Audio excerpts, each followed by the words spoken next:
So welcome everybody. I am not sure whether Alan can join us or not either.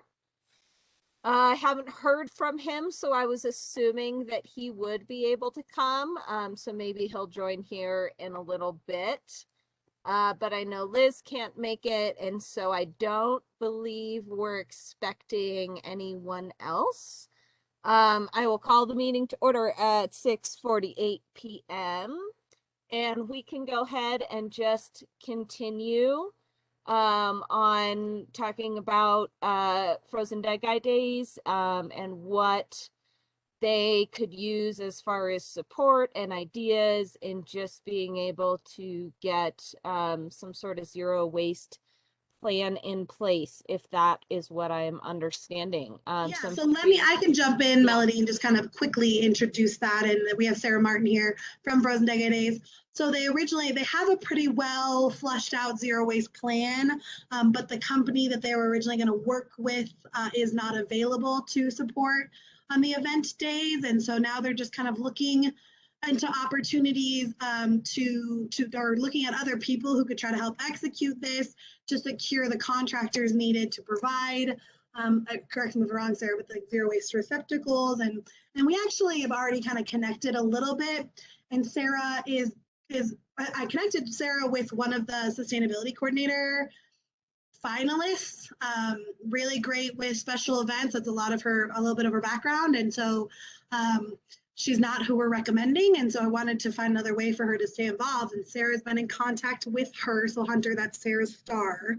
Um, and they're going to apply for funding for the DDA to get funding to help with zero waste. But just for those of you who have experience, maybe especially Hunter, for zero waste events, like if you have any recommendations of vendors, places to start, things to look at, things to keep into consideration.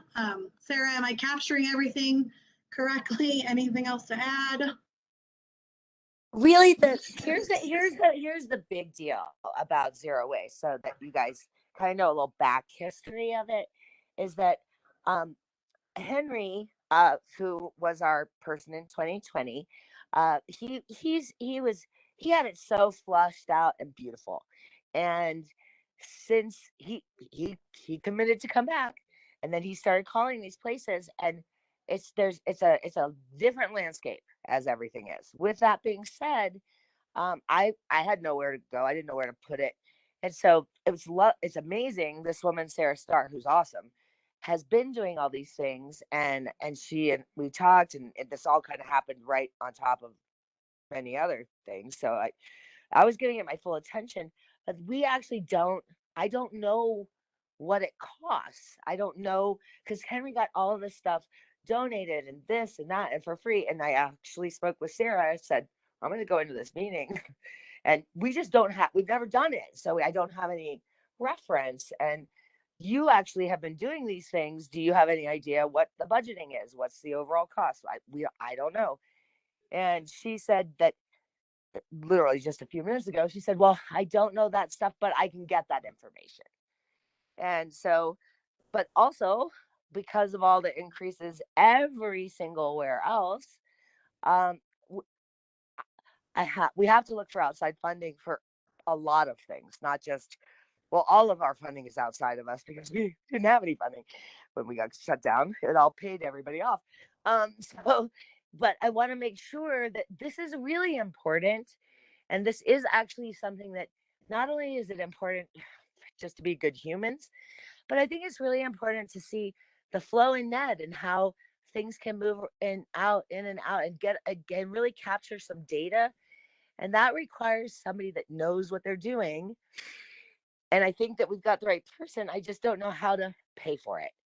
And quite frankly, I don't actually right now I work for free, but this is a valuable resource, and but we don't have the pockets. And at the same time, I'm not saying, hey, help us do this, but I just don't know what. I literally am just, I don't want to overcommit what we are committed. I don't want to underdeliver. I don't understand the flexibility, but I will be as flexible as possible. I'll do anything, but I've never been here. So Sarah, this is Hunter. Will you just could you just describe, you mentioned a gentleman, Henry, that worked on it last time. Will you just, I haven't reviewed what your zero waste plan is. And can you just give us a brief synopsis of what the plan is? Are you looking to hire a third party to do all the zero waste? Are you Oh, looking for that's volunteers? Are you so I will that just volunteers are that I think we have that covered. But just the basic leadership, the oversight of it, the planning of it, the picking up and go reaching out and getting. I mean, we had thousands and thousands and thousands of cups they could be used once and then they could be recycled and all donated and somebody to manage the overall of it all, to take the team of the volunteers and to work with the flow and to really be the director of a whole department unto themselves. And Henry has it all laid out. It's really elegant. We also have everything from Alvin and Chris Peltier. They gave us all of their stuff. Alvin's in South America. But we have everything from that. We have every piece of data that's ever gone there, gone there, gone there. We have it all down. So we have the playbook. I just don't know. Because everywhere that Henry went that gave this festival, this business, the cups and the bags, they gave them to us to be a part of, and now those places don't exist. And EcoCycle isn't staffing events and they don't know what the resources are. And I reached out to Bill, he's been there forever and he's doing something else, but to look for it. But this is so out of my purview and I don't want to screw it up.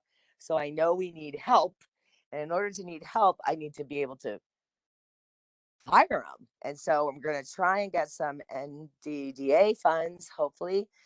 But again, I also don't know where that will end. And I don't want to put somebody in a position where they get a bunch of stuff started and then it's just, I'm befuddled. I know it'll all work out, but what I'd really like to do is because I want to make sure that all of this information is going to be left with Ned. The end. Like this event is so big and it got bigger than Amanda, which is why I came in and we formed a company, which never actually was executed in 2020. And this will be our first time.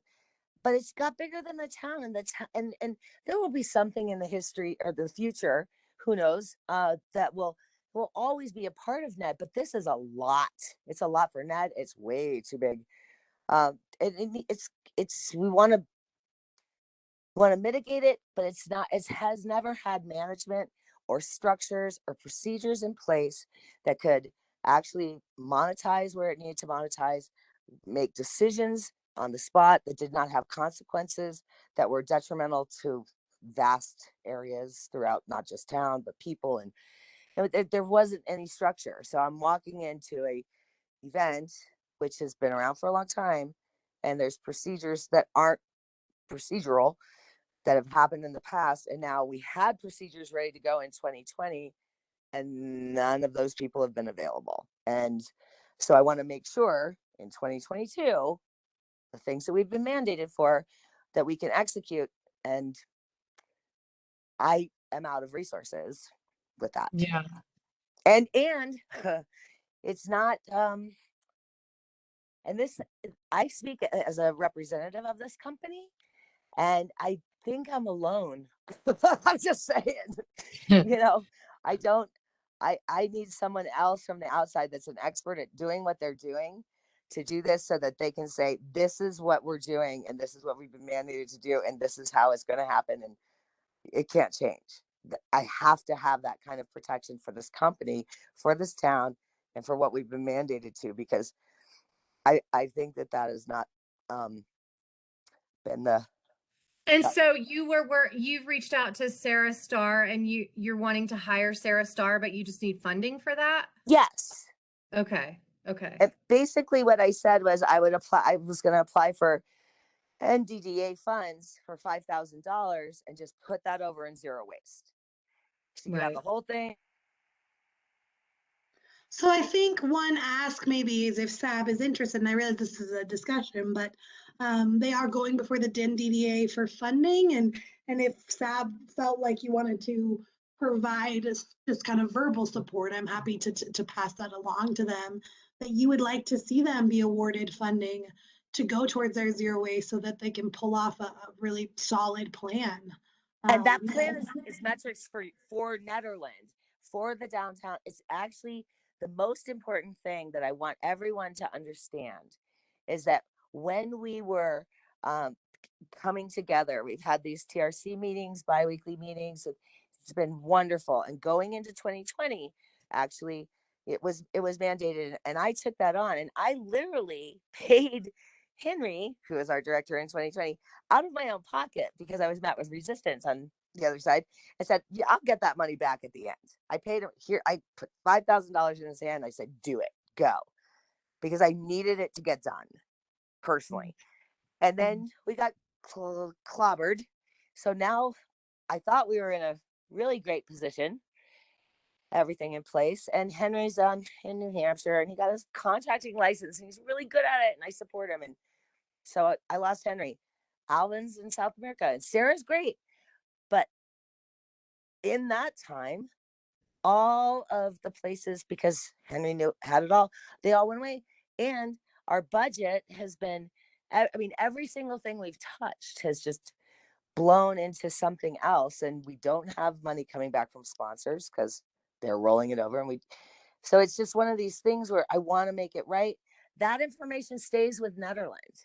All of those metrics go with Nederland, and also field health. And we could have, and Sarah was talking about how the same thing Henry was about, restoring and reclaiming and going back and walking through. It's really important. It's vital.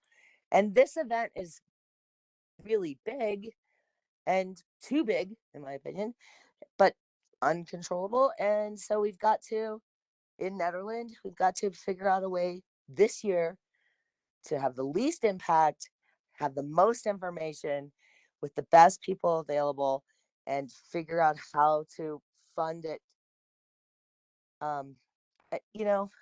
Yeah. So the Zero Waste Subcommittee is a subcommittee of SAB, and the focus is education and outreach. But to my knowledge, we don't have any money, right, Miranda? If anybody wants to chime in. Yes, that is correct. There really is nothing town, unfortunately, there's nothing town could financially assist with aside from, if the zero waste wanted to provide personnel to help them. Right. Like we could try to if get the word out and try to, solicit volunteers but as far as I understand. I just wanted to let you guys know what was going on. We don't have any money. I wasn't asking you guys for money. I just wanted you guys to, I wanted to throw it out there. This all happened in the last few days. Yeah. Blows my mind. And lots of things come up, and I think we're all getting really flexible, and I know it'll all work out. I just wanted you all to understand from the perspective of FDGD as a company, as a guest in Nederland. We want to make sure that you all know that these are some challenges. I'm addressing them. If you guys hear of anything, you know of anything, I'm wide open. And you feel like $5,000 would cover it? I don't think that that's what I don't, that's the other thing is I don't know. I just gave it to him. I have no idea. We never saw the end of it. And I tried to reach him 2 days ago. And I got a text back that says, not available until February 10 or something. I can't reach him. So he's gone for a bit. And not like he's hiding. He's just doing something else. And I understand that. It just didn't, I had no idea. I never looked at it because we never did it. So I didn't have any, because it's all new. If I don't have data, if I can frame it with data and make incremental changes and adjustments, I got it. But if I have no idea, I don't want to, I'm not making it up. I'm not going to decide. I need informed decision, and I need people that know what they're doing and empowering them to do what they do best and leave them alone. That's how I work. And so anyway, if you guys So think of anything, think about it. I feel bad just even talking about it, but we're going to do the best we ever possibly can. Hi, Sarah. This is Melody. So I definitely think that all of us would agree we'd love to be able to support Frozen Dead Guy Days in making sure that this can happen and that this works out. We'd love to support without me knowing what your plan is though and what the challenges are and what specific Oh, we things have you the guys plan. are trying to source. Specifically can't provide feedback because I hear that you have a plan, Right. and if I saw that plan I might have a better idea of what it would Miranda, you want take to send to that like over? implement that. Miranda. Let me send it over. I'm going to send it over to you. I'll send you what was submitted with their Yeah, original application. There you go. yeah, She's because got all like of you guys. the farmers market, of course, is such a smaller event than Frozen Dead Guy Days. But that's what I've mostly been involved with as far as events. And it's really grassroots. I mean, we just don't have trash cans available, and we make all of our vendors, or at least try to. Some of them sometimes get around the rules, but we at least try to make all of the vendors abide by our rules. And so then there's not a lot of way for things to be in the wrong place. So Yeah, I'm I trying to agree. wrap my We head have around that. what your challenges And we are have so that that. I can help you out. We have that with our vendors, I believe. Yeah. And so they all have to sign off on that, and that's a responsibility. And again, what I'm saying is that, and if there isn't some, all I want to let you guys know is that I'm just trying to find funding for this in order to have someone have oversight of this, because it's important, and I don't have that person. I don't have that funding right now, and that just happened. Uh, and if like when I was talking to EcoCycle and I was talking to these other places where we had all these cups at RMC or something, I forget what they were called, and they're out of business, and they aren't even renting roll-offs, and they haven't had business for 19, 20 months. Sarah Starr knows of a whole bunch of stuff, but she's through the university. She's been working a lot with the University of Colorado. So that's state sponsored, and that's also state mandated. So they have to put that in the budget, and it has to be addressed. And she's got lots of resources there. But we're a private, allegedly, on paper, for-profit organization. And so we have to provide it ourselves. And it's a lot. I just want to let you guys know that. And I'm not saying it's a lot like we're doomed and it'll never happen. We're going to make it work. We have to. It's in our contract, however it gets done. But that's where we are today. Yeah. I mean, I think I'm glad that you guys have somebody like Sarah who can help out and are He's able interested. to connect with that, because um Alvin was the person that I was going to recommend you to. So I'm glad you have I called him the minute Henry Yeah, Henry called me the minute Henry, exactly. and I called Alvin, and then Alvin was like, call Chris. And then Chris had left that day, and I was just like, you gotta be kidding. And then I went to Miranda, and I was like, what do I do, man? Like that's she found Sarah, but that was yesterday, literally yesterday. Yeah. And we're coming into crunch, and there's a lot of stuff that happens that should happen. And again, this isn't a fire drill. We will figure this out. This will get covered, handled somehow, I promise. But I wanted everybody to know. And Alvin sent me everything. I've got all the paperwork. It's just that, and I asked him, who do you have as leaders? He's like, I can get you people to work all day. I can get you volunteers all day. He's like, I don't know. And then luckily we got Sarah Starr in there, and she's psyched, but I've got to figure out how, it's just one of those things. And I want to show her, I sent her site maps, and she's got the plans and this and that. Again, It's Yeah. very hard. I am totally okay with saying I am in uncharted waters. I don't feel like I'm in over my head, but I want everyone in our scope of this town that is the host of this event to know, if you know something, if there's a resource that we are unaware of, send it to me. I will follow the line down. I will look anywhere I can to make sure that we provide the best or the most and that we possibly can, with the least amount of damage. To, I mean, I guess somebody come in there from California all day if I could write a giant check, but I mean, our police budget has doubled, and our security obviously had to double because of the world, and more than doubled, and then vehicle blocking barricades, and it's just every single thing we've touched is 1, 2, 3, 5, 10 times more than what it ever was. And Yeah. Amanda, when it was a sole proprietorship, she'd never even had money going in. And then when I came in 2019, I made sure that all of it was in place, and then it would come back, on the backside. Tesla doesn't make any money. The gross is 300,000, net's 32. And that was 2019. And, people get paid. I've learned a lot. But here we are in 2022 with grant funding behind us, federal grant funding, mandates in our contracts, and the we can't have any more people. We're not promoting buy tickets. Like, it's going to be capacity, and we know that. And everything that's being asked of Frozen Dead Guy Days as a company is 1,000% reasonable in terms of being a good steward of trash and taking care of parking and safety, and all of that is reasonable. But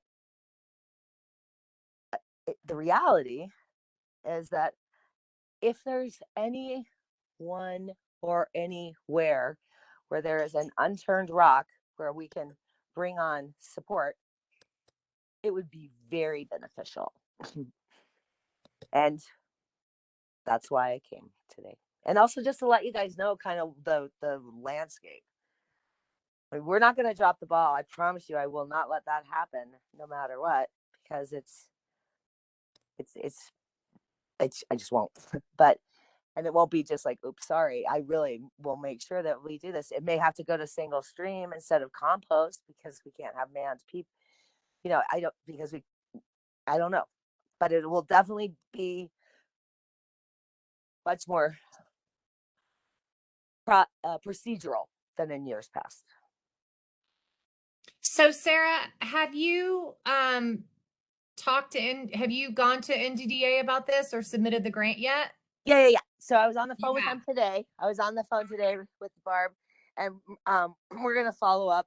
I have to have everything in by 5 tomorrow. There's 2 separate ones we can do. One is specific to traffic control in town, and then there's another one that we're gonna put together. We are exploring whether or not there's a cap on it. And again, we hesitated to even apply for anything with the NDDA because we aren't, the business license actually is in Boulder, and but the business does the festival part of FDGD. There's a whole other merchandising trademark side, is primarily obviously in Nederland, Colorado, for this festival, and so that brings in tax-based revenue, and it's there. So that there is an improvement to it. Anything that we ask for assistance with definitely has to be a direct reflection on improving the downtown of Nederland. And I would hope that zero waste would be considered worthy of it. And again, also oversight of funds are really important here. And if you have someone that knows what they're doing, it'll mitigate funds, and we may not use it all. And if we don't use it all, we'll give it back. That's why I want a professional person managing it, because I do not know how to manage a zero waste program. And I guarantee you that Amanda does not know how to manage a zero waste program. And I don't have one of those in my list of family members to call on for help. So, That's it. So Sarah, do you want, I mean, I did send out your plan to the group and I did include your email. I assume that was okay, that we, so they can reach out to you if they have any other thoughts and feedback. And I'm happy to kind of keep SAB in the loop so they know how this unfolds as it unfolds. If that's kind of how we want to move forward. I'm going to get off the phone. I thank you all so much for your time. I will tell you that today was extremely nerve-wracking. I don't know how anybody else's day was. So know that any kind of, adamancy or breathlessness or in my speaking tonight, totally unrelated to zero waste. It's just, it was a culmination of brand new glasses driving in the snow and lots of little fires everywhere. I'm excited for us and thank you all so much for your time. Yeah, thank you for sharing with us and being here. And we will be in contact if we have any further help or suggestions that we can add. And I'll have Miranda let you all know what happens as it unfolds because something will happen. Yeah, definitely. Thank you. Bye-bye.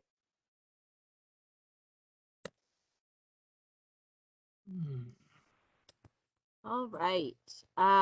Do any other SAB members have any final thoughts on that? I think the biggest thing, again, I think that the thought was just if you had any thoughts or recommendation, I just got a chance to look at your chat. I do think, of course, this is something they have to work out as a part of their license agreement. It is outlined in there. They're going to need to come up with a plan. If SAB was open to writing an email to the DDA, just saying, you do support them at least getting the funding so they are in a better financial position. I think that's always helpful. I guess that's kind of the one ask I have would be to consider that. I think it might be helpful if Sarah, if they would consider sharing, their whole plan, like if they were to get a grant from NDDA, then, it could kind of be a guide for future large events in town, because I mean, what you sent was, or what they had was what, the checklist that they have to commit to. But as far as like, I mean, I guess it does have the budget at the very end. It does. They've got the checklist plus the financial plan. Yeah, I feel like I personally am unable to provide really any help or feedback because I'm not wrapping my head around what the issue is. So I think the issue is that they have no one to serve as their coordinator. So per our license agreement, we require them to have a designated special event person to execute it. And I think her concern is they don't have that person. And then secondary to that is what's outlined in that plan I sent you was kind of a specific vendor that's no longer available. And so they don't even know what vendor to use to secure their zero waste receptacles. It just seems like the plan is a little bit falling apart. And so they have that kind of the twofold issue there of having the person and then having the actual pieces you need to make that plan happen. I guess I'm totally. Yeah, I thought that they had all that they just needed the money. Sorry. They need the money to be able to execute that plan, but it is based on my conversation with Sarah, it's my understanding that so everything in this plan I just sent you is specific to kind of Henry and Henry's company, and Henry's company is no longer available to them. So how are they going to submit? Is like industry practice though, and I think I agree with what Alan was saying in the chat. So go ahead, Alan. Say what you were going to say. Yeah, this conversation has been going on for a year. And, my impression, this is just my impression because I've not been involved in all the negotiations, they don't have their act together. And we had here we are a couple months before the event, not even a couple months, and it's all unraveling, and we haven't really been part of this discussion.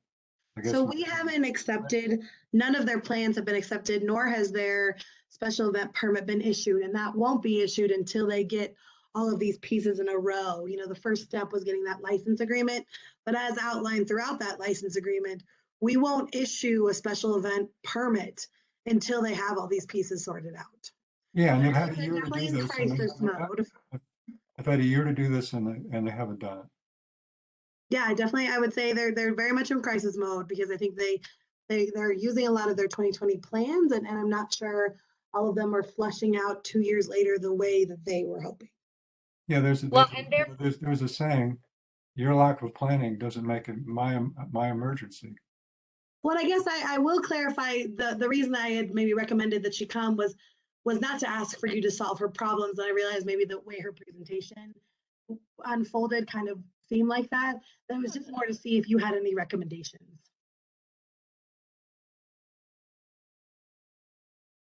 Yeah, I mean, I It think doesn't my seem like recommend, something we should throw $5,000 at. Well, yeah, I mean, that's what the DDA, they have set aside $20,000 approved in their budget for parking and traffic. That's what the 5,000.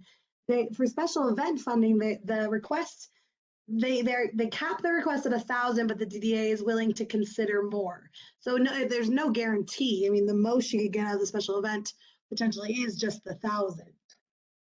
But that would be for the DDA to, of course, make that decision. And the question really before staff is, are you wanting to or interested in providing a letter of support asking that they receive funding? I would have to abstain. I didn't hear the whole presentation, so. I mean, I think it's really important. I do feel a little rushed because I just feel like I don't know what's going. I mean, I have a better idea of what's going on.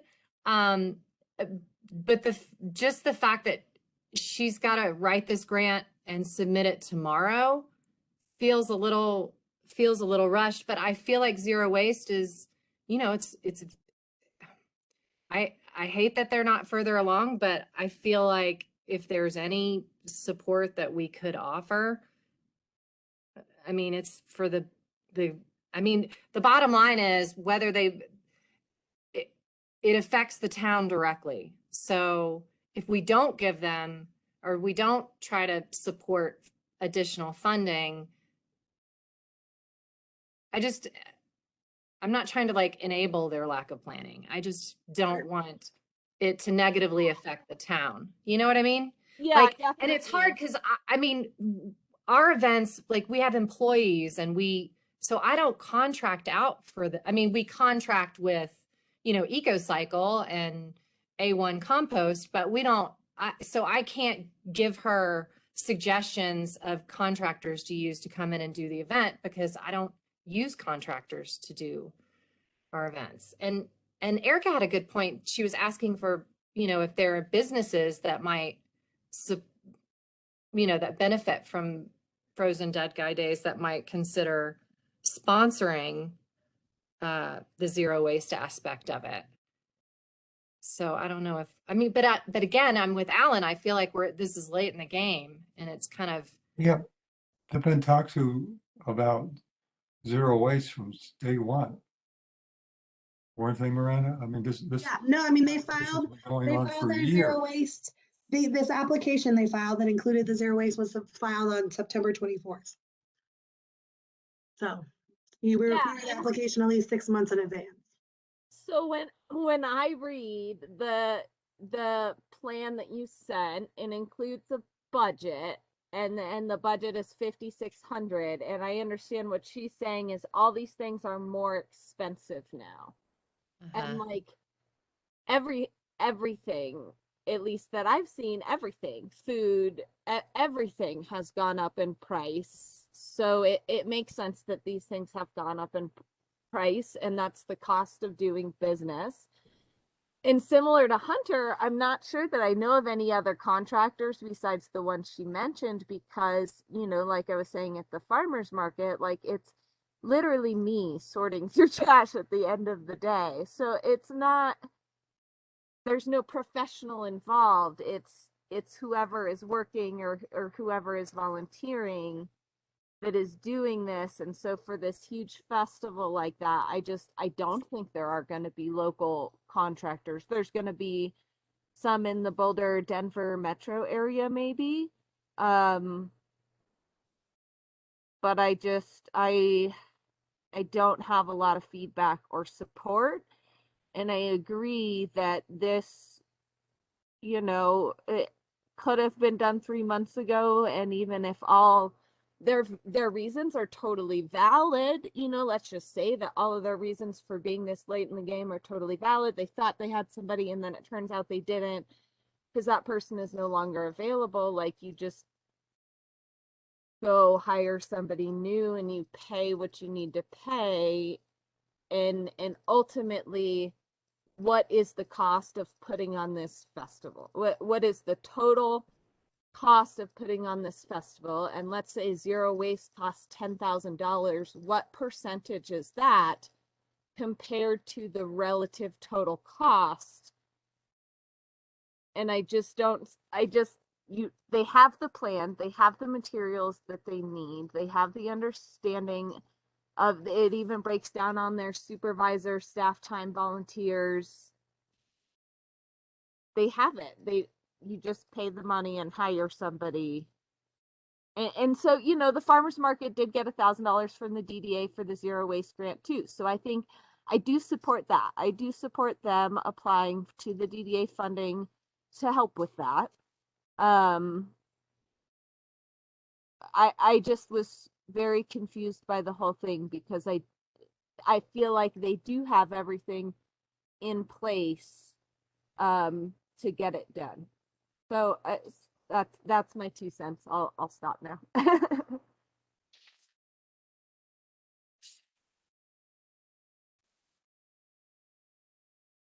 Anyone else, feel free to chime in.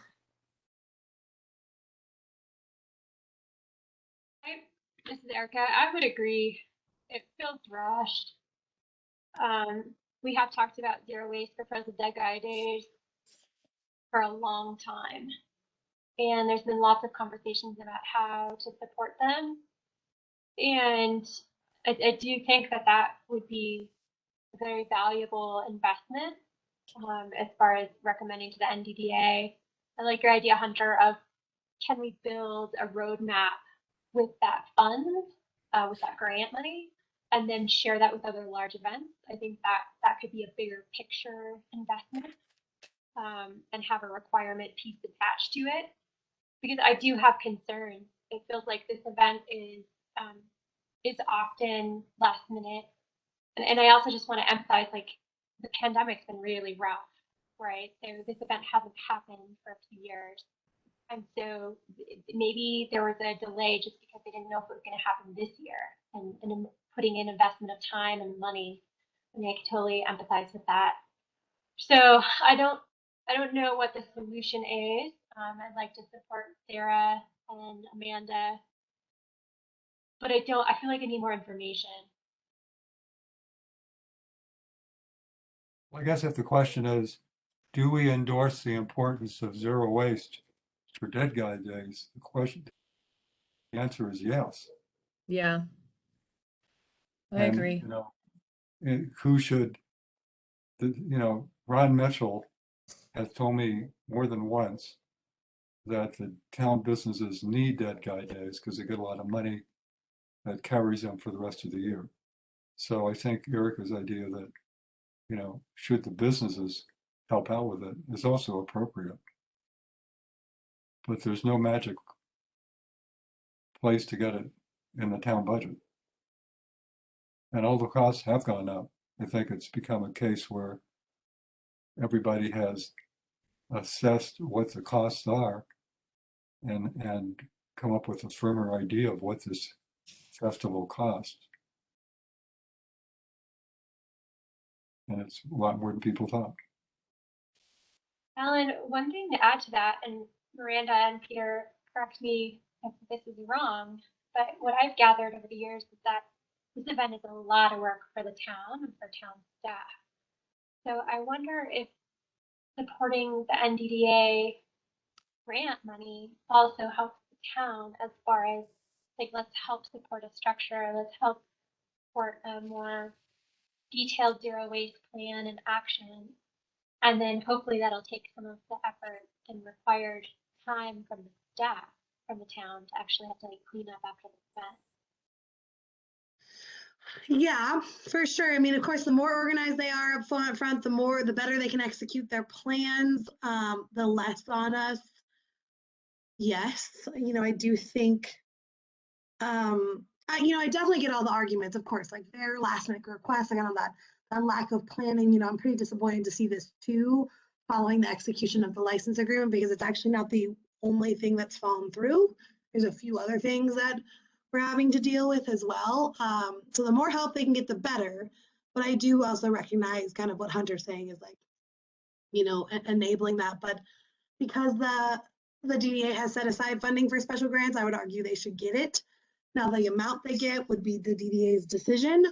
I do think giving them, having the funds to solve this problem would ultimately help staff at the end of the day.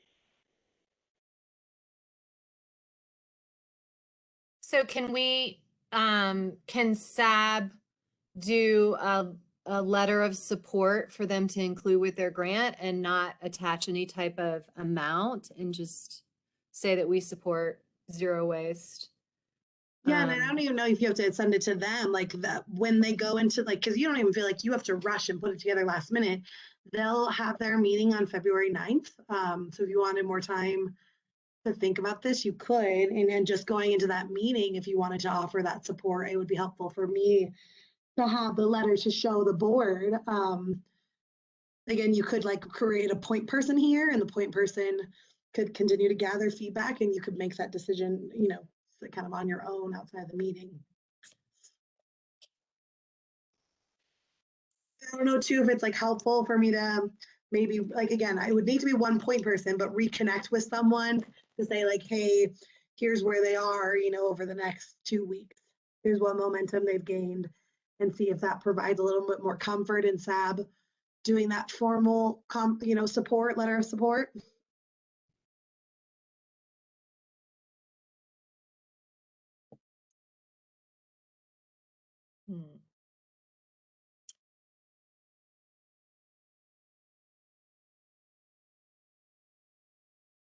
Yeah, I mean, if we have till February 9th to get a letter of support together, you're saying gather feedback from the rest of the board, from Yeah, SAB? or I could just maintain contact, and perhaps this is something, I'm a little premature here, but your sustainability coordinator could just stay in touch with me about, and they could serve as that liaison who could talk to the board to see how you feel, and if that person either wanted to show up to the meeting and provide that verbal support, or if you wanted to write a letter, perhaps you could kick it into your hopeful new sustainability coordinator's world.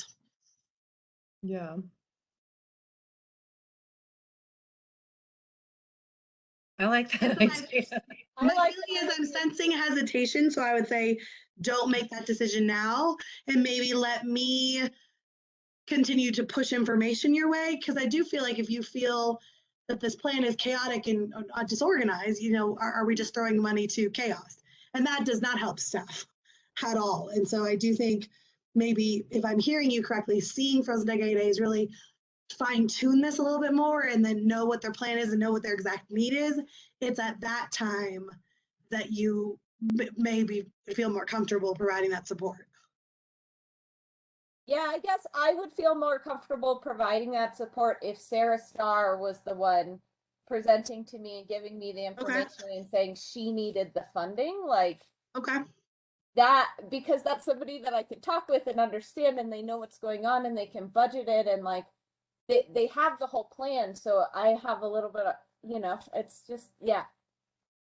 Would you be open, because you don't meet again before the DDA, if the new sustainability coordinator, I know I'm getting so ahead of ourselves, the new sustainability coordinator coordinated with myself and Sarah Starr, and you kind of left it in that person's world to help guide whether you provide that support, since, or you could call another quick special meeting.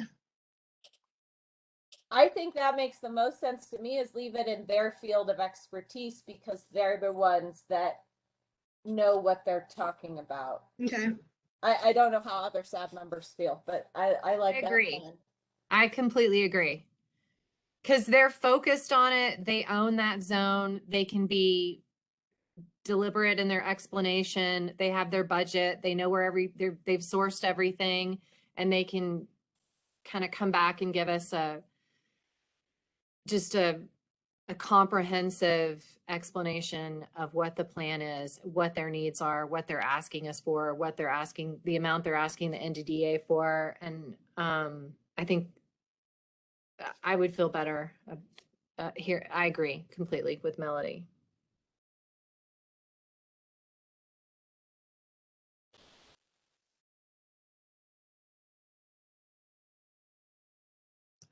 So, okay, I don't know, Laura and Alan, if you wanted to weigh in on that. 3 is considered directive at this point in time, majority directive. I mean, I think it's fine to get, sort of Sarah Stars as a point person. To me, it kind of feels like this isn't, for us, we just want to have the most successful zero waste event possible. And so part of me thinks, well, who's responsible to really do that? And part of me thinks, well, how's it just going to be the most successful? And that we're not really, other than what we want to do is support the most successful. And if we can get a successful event, if we can get volunteers, or if there's something we can really do. But in terms of it seems like it's more between them and NDDA, and we could make recommendations on it. I don't know. I just am not sure how involved we need to be. It doesn't hurt to get to kind of pressure them a bit to have a better plan and say we can endorse it if we get it back. But we just don't want too many hurdles. I kind of feel like, what's the easiest, most streamlined way to make sure it's the most successful event? So I don't know. I'm fine with either way. Either just saying, yeah, let's just support the NDDA money. It's not our money. We want to see zero waste. Or if we want to pressure them to have a better plan so the money doesn't go into chaos, we could do that. So, I guess I don't have enough context of the history to have a strong opinion about it. So I'm kind of fine with either of those. Well, I think they've got to have a better plan anyway in order to get the grant from NDDA. That's kind of my point, I guess, is that it's NDDA making the call about whether they want to fund it, and that they're going to have a certain standard. And so for us, maybe we don't need to be the ones holding the standard. Maybe we just say, hey, we would like to see them have the money for zero waste because we want to see it be successful. But I don't have the whole context. I mean, if Alan's sitting there going, these guys are supposed to do this, they're supposed to fund it, they've been talking about it for years, I don't know. I don't have a strong opinion, but my thought is to just streamline our thought towards what's going to make it the most successful outcome. Keeping in mind that it's not really we're not the main players in this. You know what I'm saying? So how do we sort of help with it without making a bunch of steps for them? Yeah, I think if we just say, look, we think zero waste is a critical piece of any festival and needs to be part of the plan. I think that's all we really need to say, that it's essential if we want to have sustainable events. And then, we need to figure out how to get it done. Yeah, I think that's maybe the simplest way for us to lend support is just to say, this is super important. We urge the NDDA to support it because we think it's going to be the most successful way to get the best outcome. And then just let it, if there's something we can do to help, great. But just, I don't know that we don't have any money to give them. I don't know how much. Maybe if we had a new sustainability coordinator, that person might be able to help in some meaningful way. But it seems like to me, all we're talking about here is to just say, hey, we support you giving this money for at this point, at least, until they were to say, hey, these parts of this plan we think maybe you could help with. But at this point, it's just telling NDDA, please give them the grant. It's critical that it's a zero waste event. That's all I have to say. Other than I think it would be good to move on if we can.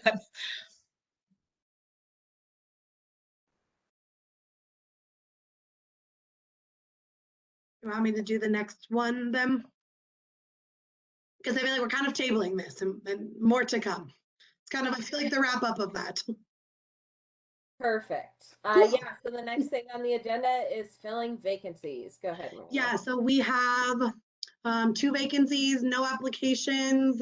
I did see that Liz had responded. She's technically not on the SAB, so she would not be counted in your quorum because we did accept her formal resignation.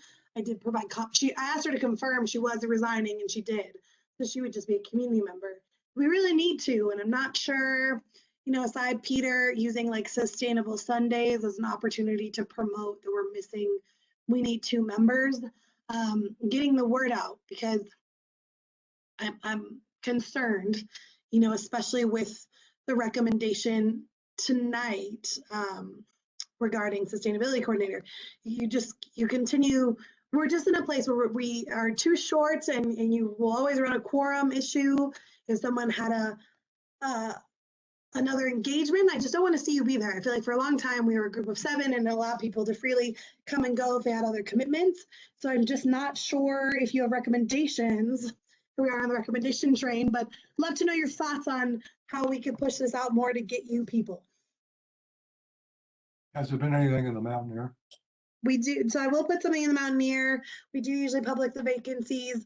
We do it on Facebook, but it's kind of a bland post. And so I'm just wondering, Peter's here tonight, because the Sustainable Sunday is on your agenda, but maybe Peter, we can make a flyer or something, jazz it up a little bit more.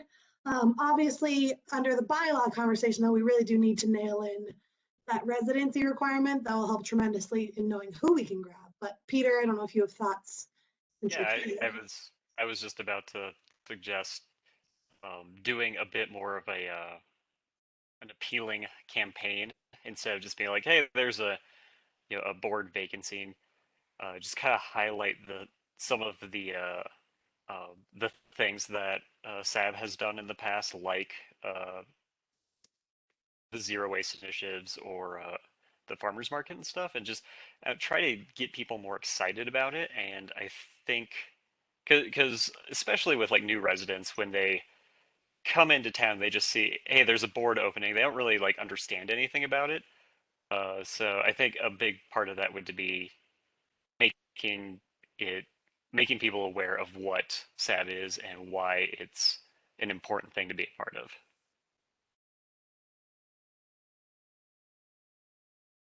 I would agree. Do you all know of anyone in your own personal networks, though, you could ask?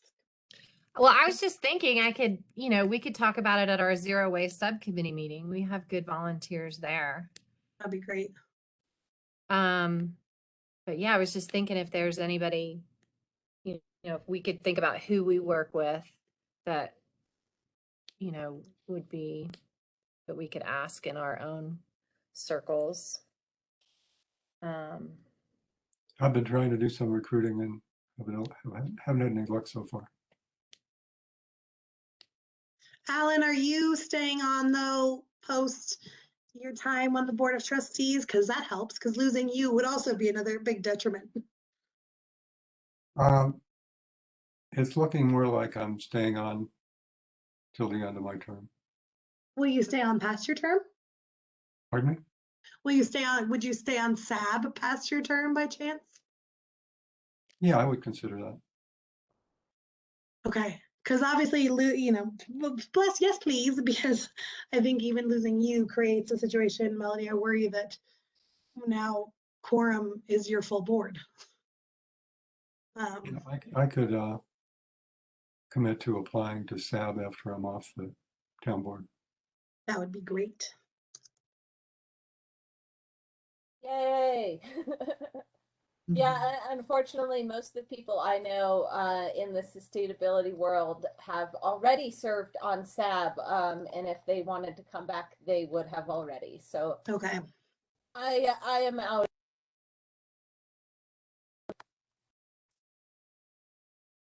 I just reached out to a bunch of folks, so we'll see what happens. But I'm also wondering, Melody, what about like Diana and Kelly, and see if we can get some people interested again. I believe that Diana is not interested. I've been in communication with her a little recently, but I haven't heard from Kelly at all. So I think she would be worthwhile to reach out to. Could we reach out to the prior applicants from like last year? Didn't we have a Well, yeah, I don't know, Laura. Is Greg interested?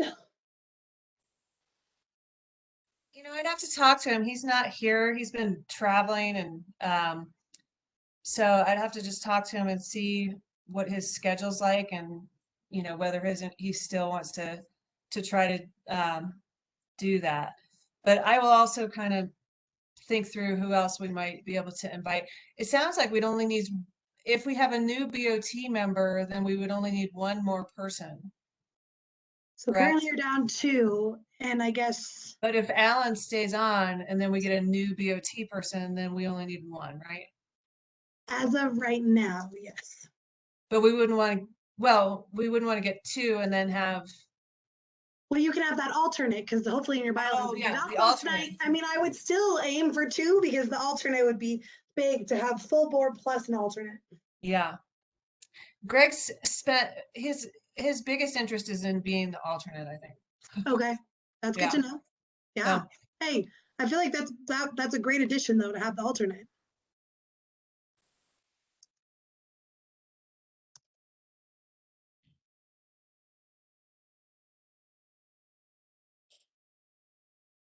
Yeah, I talked to someone who's not in the town boundary, but is over on Cold Springs, and he's mulling it over. Okay.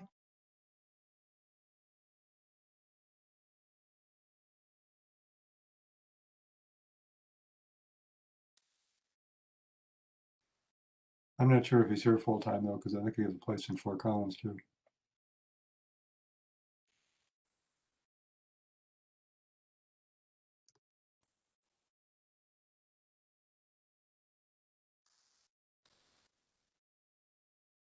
Well, is there anything more that you need from us, Peter or Miranda?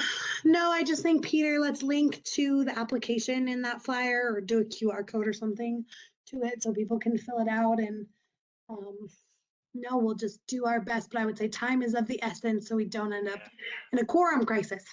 Oh, I know what I was gonna say. When I went to the SAB page, you can see like the little, news thing on the side that talks about we need a vacancy, but it would be really helpful to have a link on each board page, not just the SAB one, directly to that form, because right now that form is on the boards and commissions general page. Okay. Yeah, I can So just linking change it that over up. there, I think would be helpful for people who are interested to be able to find out how they apply. Okay, yeah, I can definitely make that happen.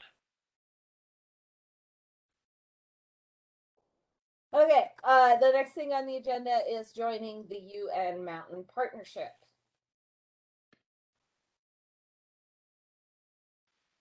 I was like, is that me? Yeah, it is me. So when I was talking, oh gosh, her name is slipping my mind right now.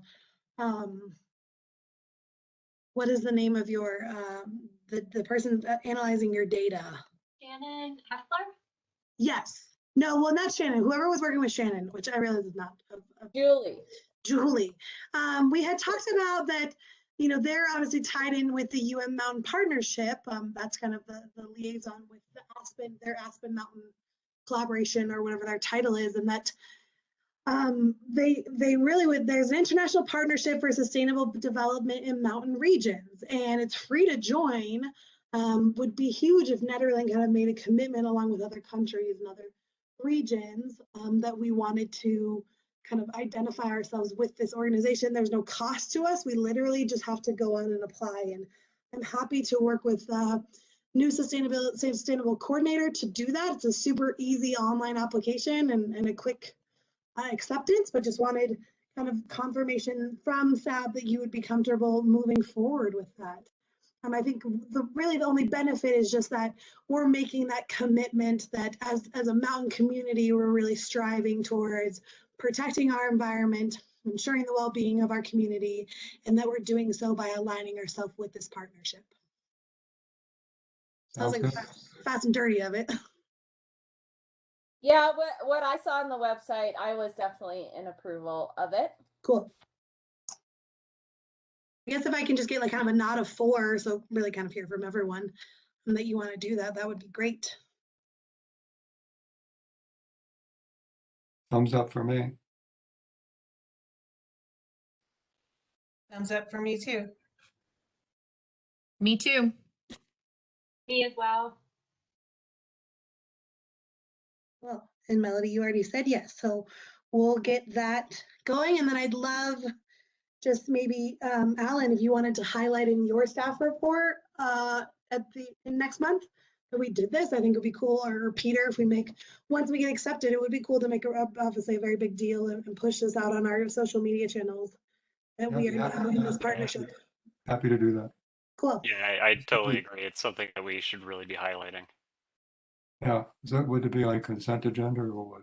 Yeah, or yeah, I think we can even do informational, if we got like a plaque, I don't know. I don't know if they send us like a certificate, but it would be cool to make a big thing.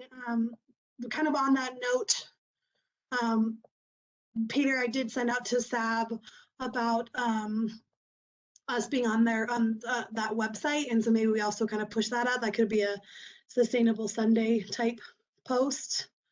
I just think that SAB's been doing so much and oftentimes it falls under the radar. And so these might be great opportunities to push forward the things that don't, I think, get the outward recognition. Right, yeah. So we'll move forward. That's an easy one. Sounds good. Awesome. All right. So that is all for our discussion items. And the first action item we have is to approve the minutes. I am not sure if you guys approved the minutes in October. I can't remember if that was the meeting I was late to or not, but it wasn't in the minutes. So we need to approve the past 6 months of meetings. So I need a motion from somebody or somebody to say they don't want to move forward with this. I move approval.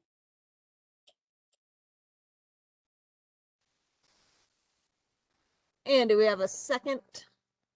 A second, Center.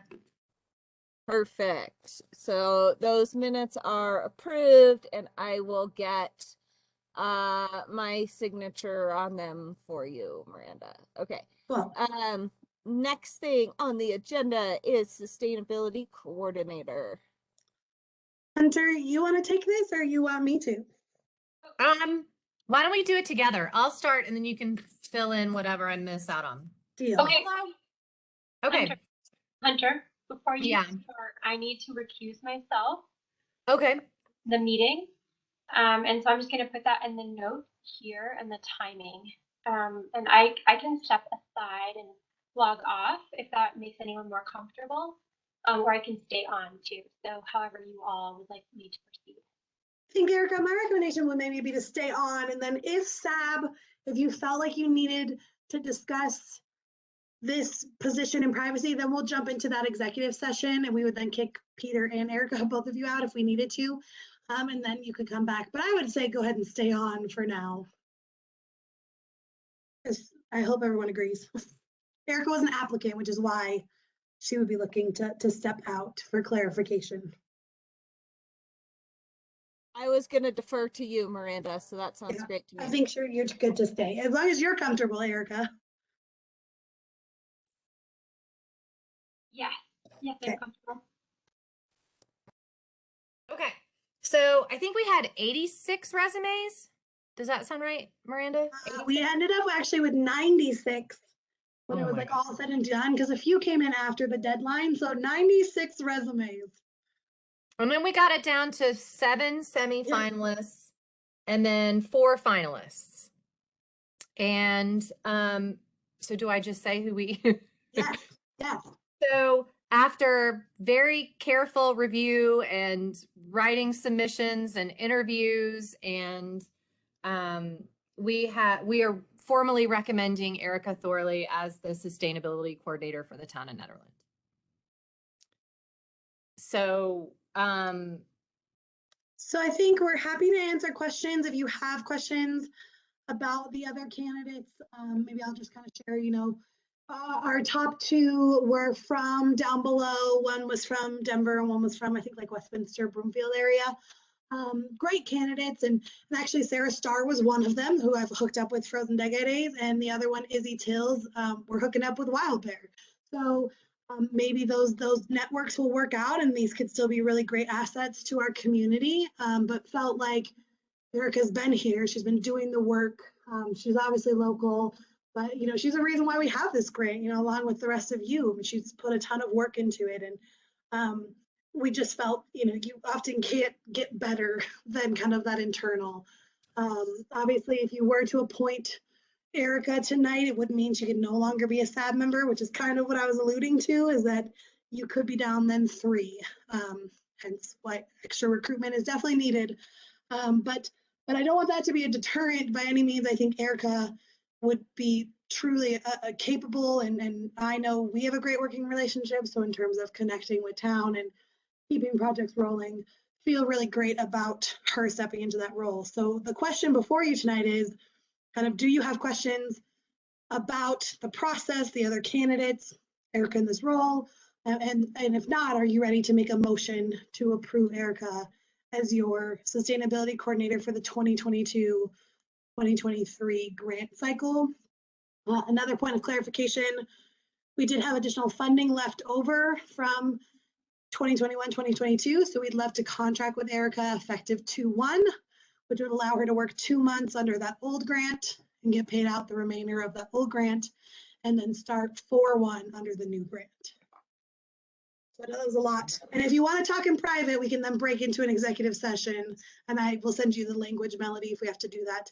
And Erica, you could ask Erica then to leave to talk further.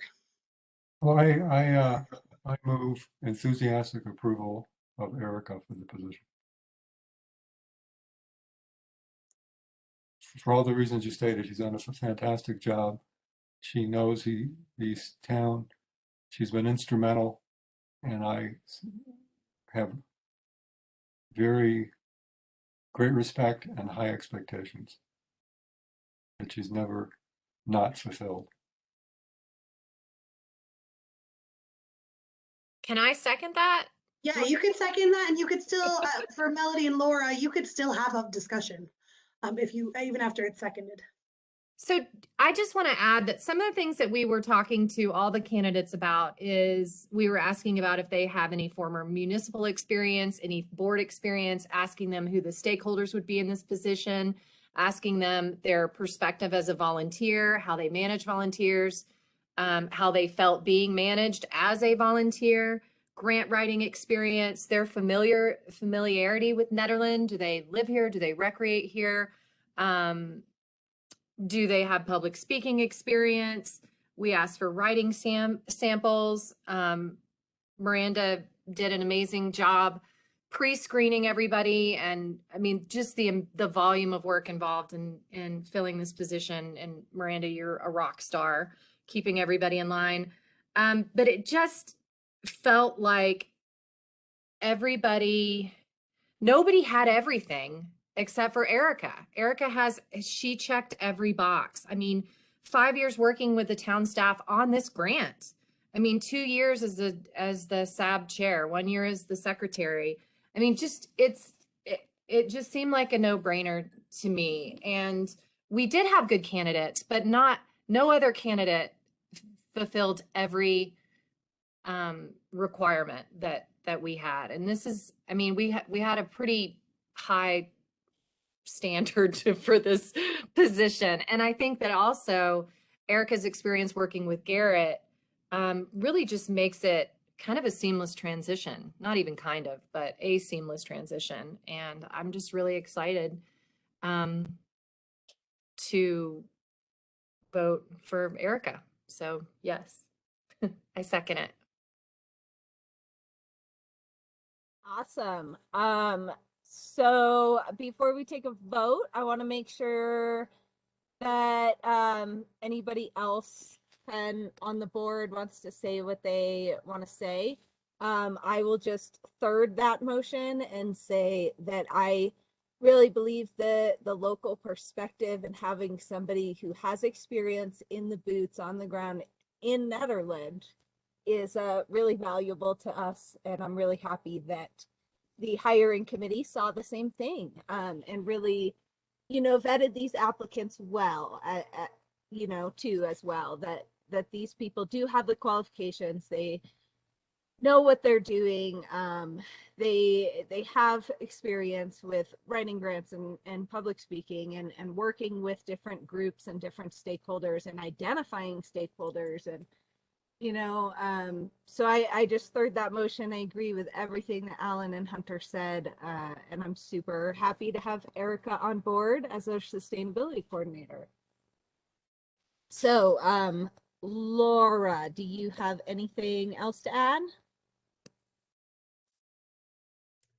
That sounds like it's a good fit, so I'm glad it's worked out that way. All right.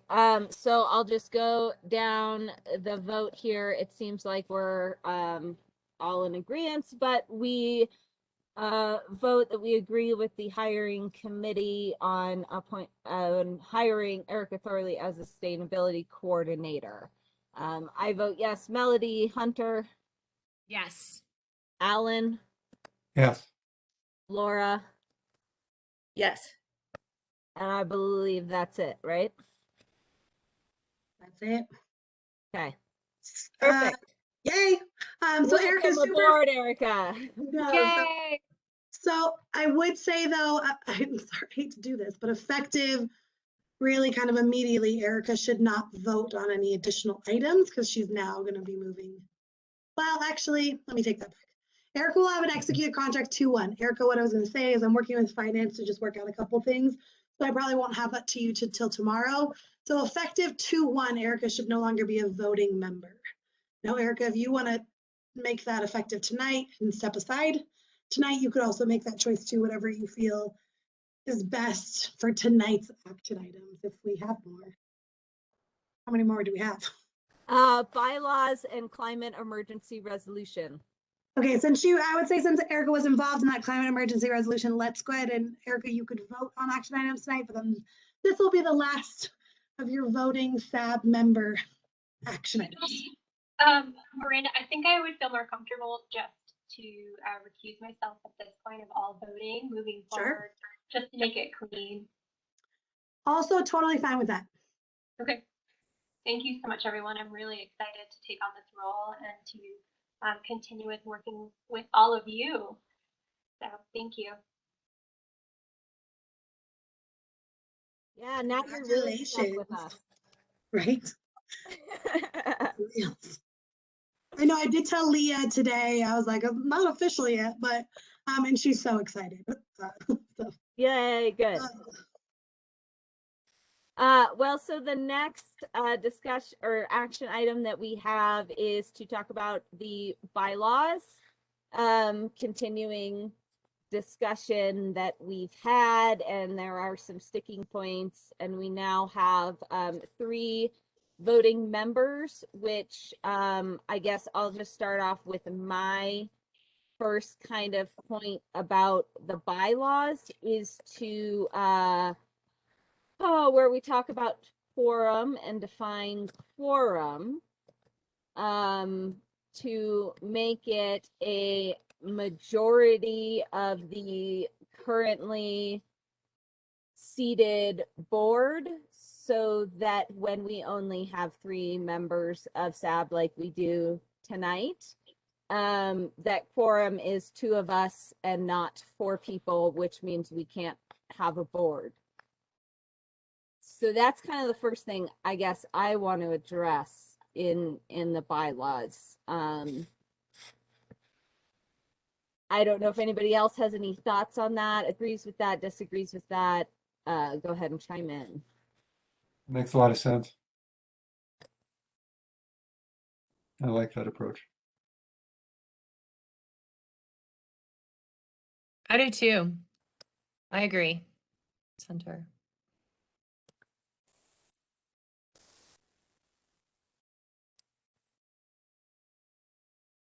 So I think Laura, if you just wanted to weigh in on that one, then we can hear from everyone. Yeah, I think that makes sense.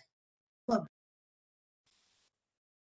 Perfect. do you want to take it from, I know your other sticking point was membership, and then I just need clarification on this Yeah. top alternate, and then also Laura's recommendations in this whole section here. So wherever you want to go from there. Yeah. Let's tackle the alternate because I feel like that'll be pretty simple. Does anybody agree with adding that paragraph about having that alternative board member? So it's this one here, yeah. I've been advocating for that for years. Yeah, I totally agree with it. I agree. Hunter. I agree too. Okay. And so then Do you want to talk about this? I think this is the residency. Yeah. yeah. Is this the recommendation you're saying go for the alternative? Then what's up here, or is it what you want up here? Because I know both have my notes on it. So which one were you recommending, Laura? 1 or 2?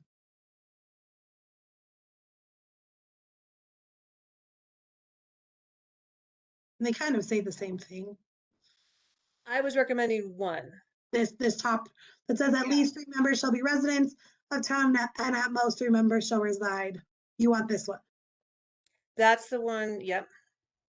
I know this has been the really sticking point versus saying priority will be given to Nederland residents.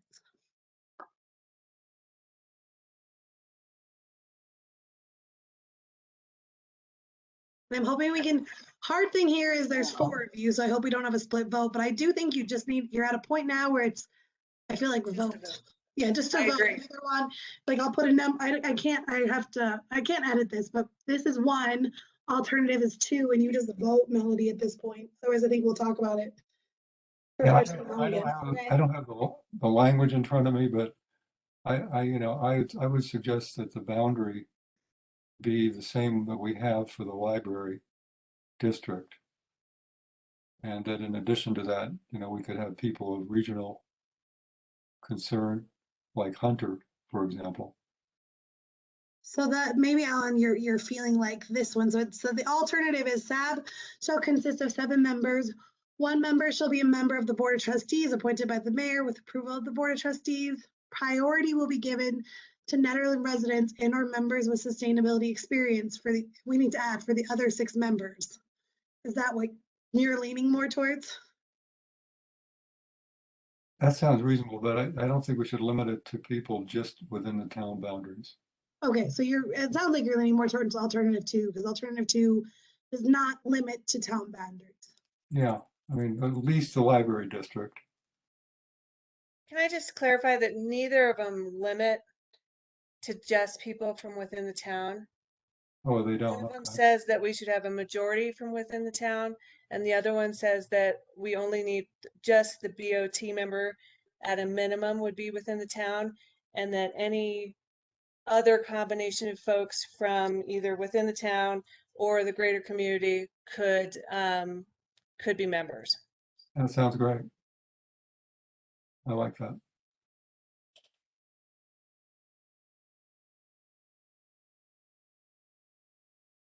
So we've got 2 votes for 3 members shall be residents of the town, and the Board of Trustees liaison is a resident of the town. That makes 4, and 3 members can be residents of the greater community. So is that what I'm understanding?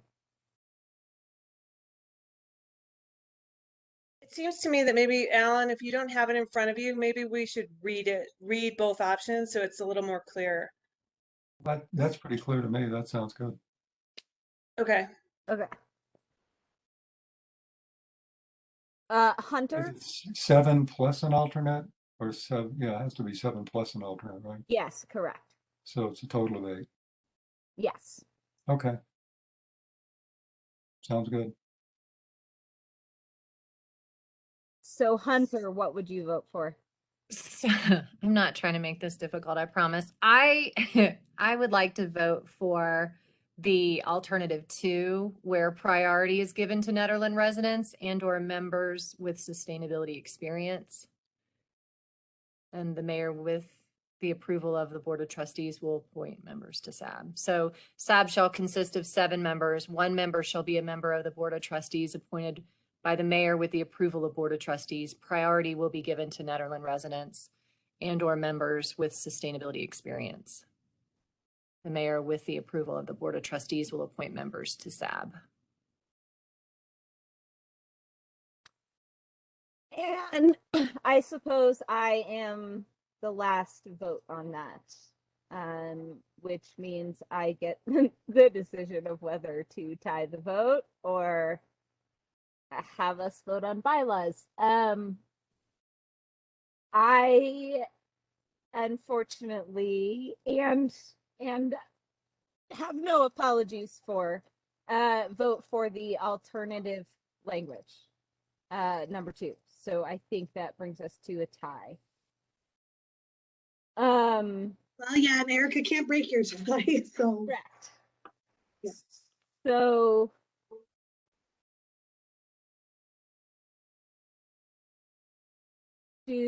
So does anybody have any ideas of what to do now? Well, I think Erica should be allowed to vote. She's still a member of SAB until February 1st. I guess I will say that I've been following Jeanette Taylor's recent post on Netheads regarding why people don't run for town office. And I would say there was a hefty engagement of people that did not live within town limits. And so therefore they did not run for the BOT or the DDA or things like that because they're not eligible to run. I definitely take that with a grain of salt that some of those people might just be saying that and they wouldn't get involved anyway. But I do think that that shows that there is some argument that these people from out of the town limits want to get involved. And I understand that there is this compromise that would still make it about half, it could be half of the board if there's fully 8 people. It could be half of the board that's outside of town limits with version 1. But then you add and compile onto the fact that we are trying to get people to run for this board and we can't find them. I really just don't see the benefit in restricting ourselves to a number. And I have faith that future BOT members will either appoint the right people or will be held accountable when they don't. So I stick with version 2, and I'm not sure that I'm going to be convinced otherwise.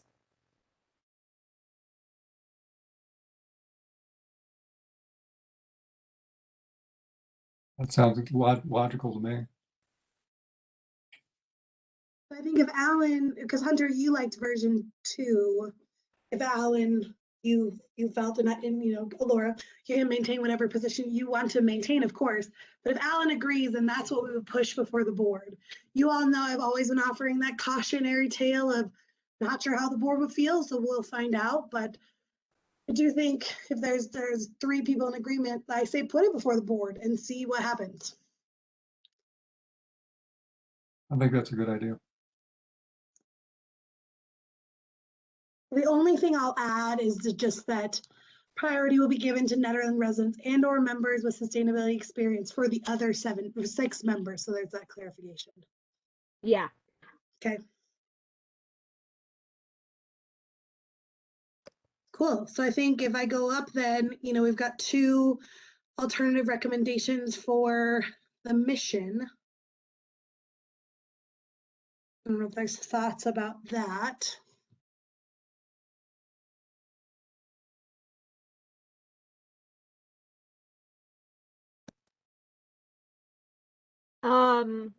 If anybody has any thoughts about one they like more than the other, let me know. Or if you want me to read them both out, let me know. Sure, go ahead and read them. Okay. So we'll call this option 1. The Sustainability Advisory Board aspires to empower local citizens through Netherlands public process with the aim of increasing the viability of Netherlands as a habitat for future generations of all life. We are here to help educate and connect our local community to the larger international sustainability discourse. We are stewards of our community and acting advisors to the decision-making process in our local government. Option 2 is the Sustainability Advisory Board works to facilitate opportunities for the people of Netherlands area community to reach their sustainability goals. The SAB helps to educate and to connect our local community to the larger international sustainability discourse. The SAB advises the Netherlands Board of Trustees on policy matters as they relate to sustainability and advocates for resources to be allocated to sustainability efforts.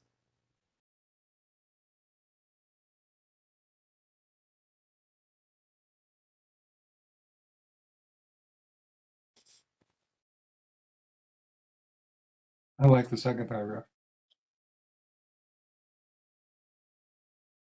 I agree. I like the second paragraph too. I think that's our primary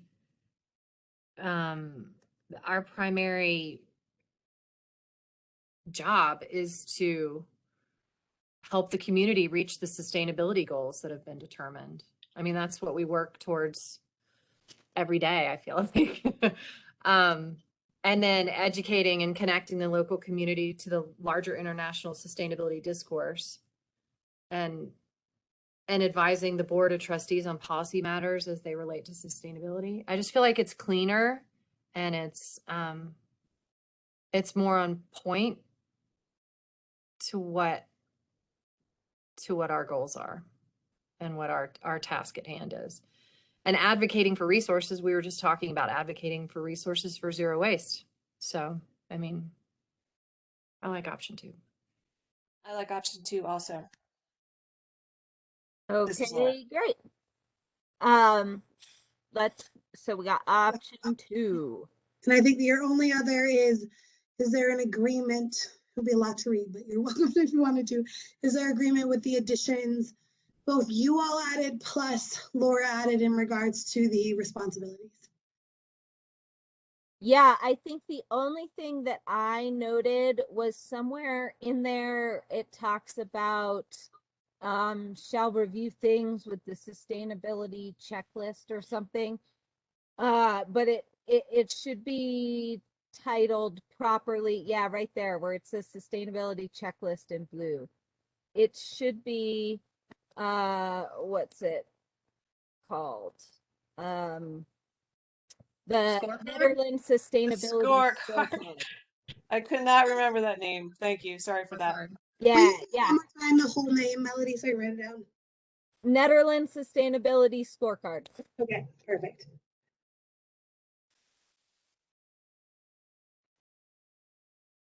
Other than that, I didn't have any suggestions. Let me see if I can get what's in blue more easily. Okay. The advisory board shall engage and support the surrounding mountain community as sustainability is achieved with collaboration. Whenever possible, the advisory board will collaborate with other mountain communities to achieve our shared goals. Does anybody object to that? I'll say. Okay.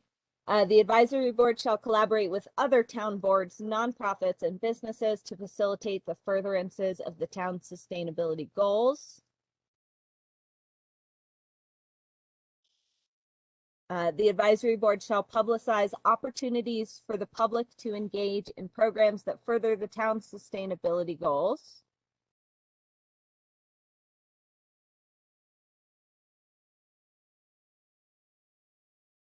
The advisory board shall create opportunities for the public to engage in programs that further the town's sustainability goals.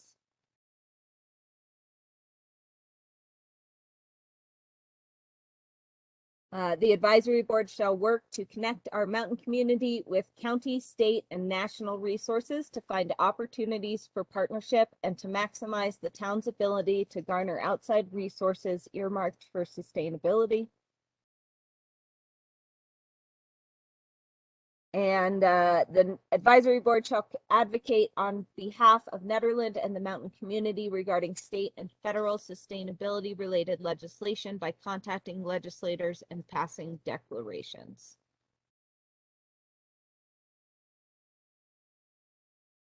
So hearing no objections to any of those things. See, did you get this one up top though? Just for clarity. Maybe I didn't. This one here. Oh, no, I didn't get that one. Just if you want to just ask, just so we have it in the notes, that would be good. Okay. So under the responsibilities section, this would be a clarification relating to the option 1 of membership that we just voted on.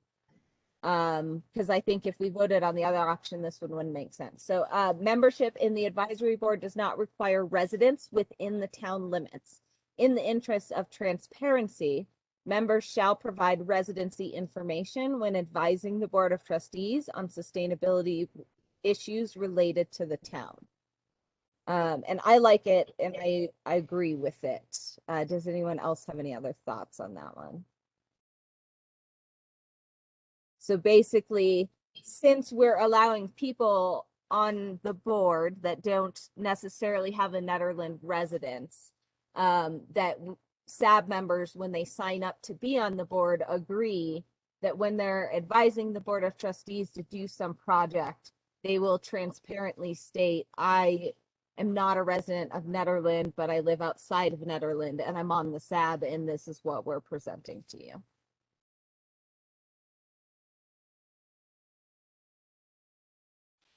Melody, can we clarify, is that the library district or is that the town district? That's town limits, right? So do we want to change it to library I district? think you'd want to make it town limits here. Okay.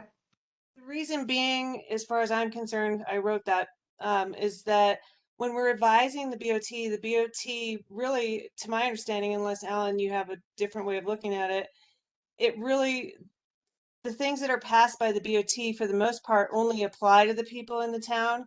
So if we're talking about, let's say, water policy or building codes, once they make it through the entire process, only the people who live in the town are the ones who are living with the results of whatever was decided. And so I think that as the BOT, and I'm glad you're here, Ellen, to hear this, because I like your opinion, but as the BOT is taking recommendations from the boards, I think it's nice to know, okay, these are people who live in the town, and these are people who might be experts in sustainability, but they don't live in the town.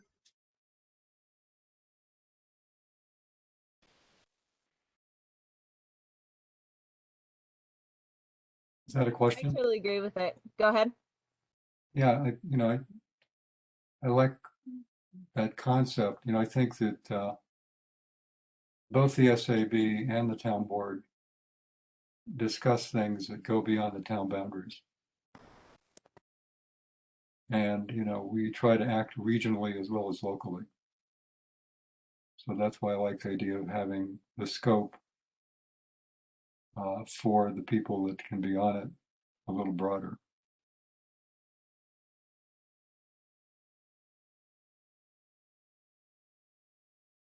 I'm okay with I'm totally okay with it.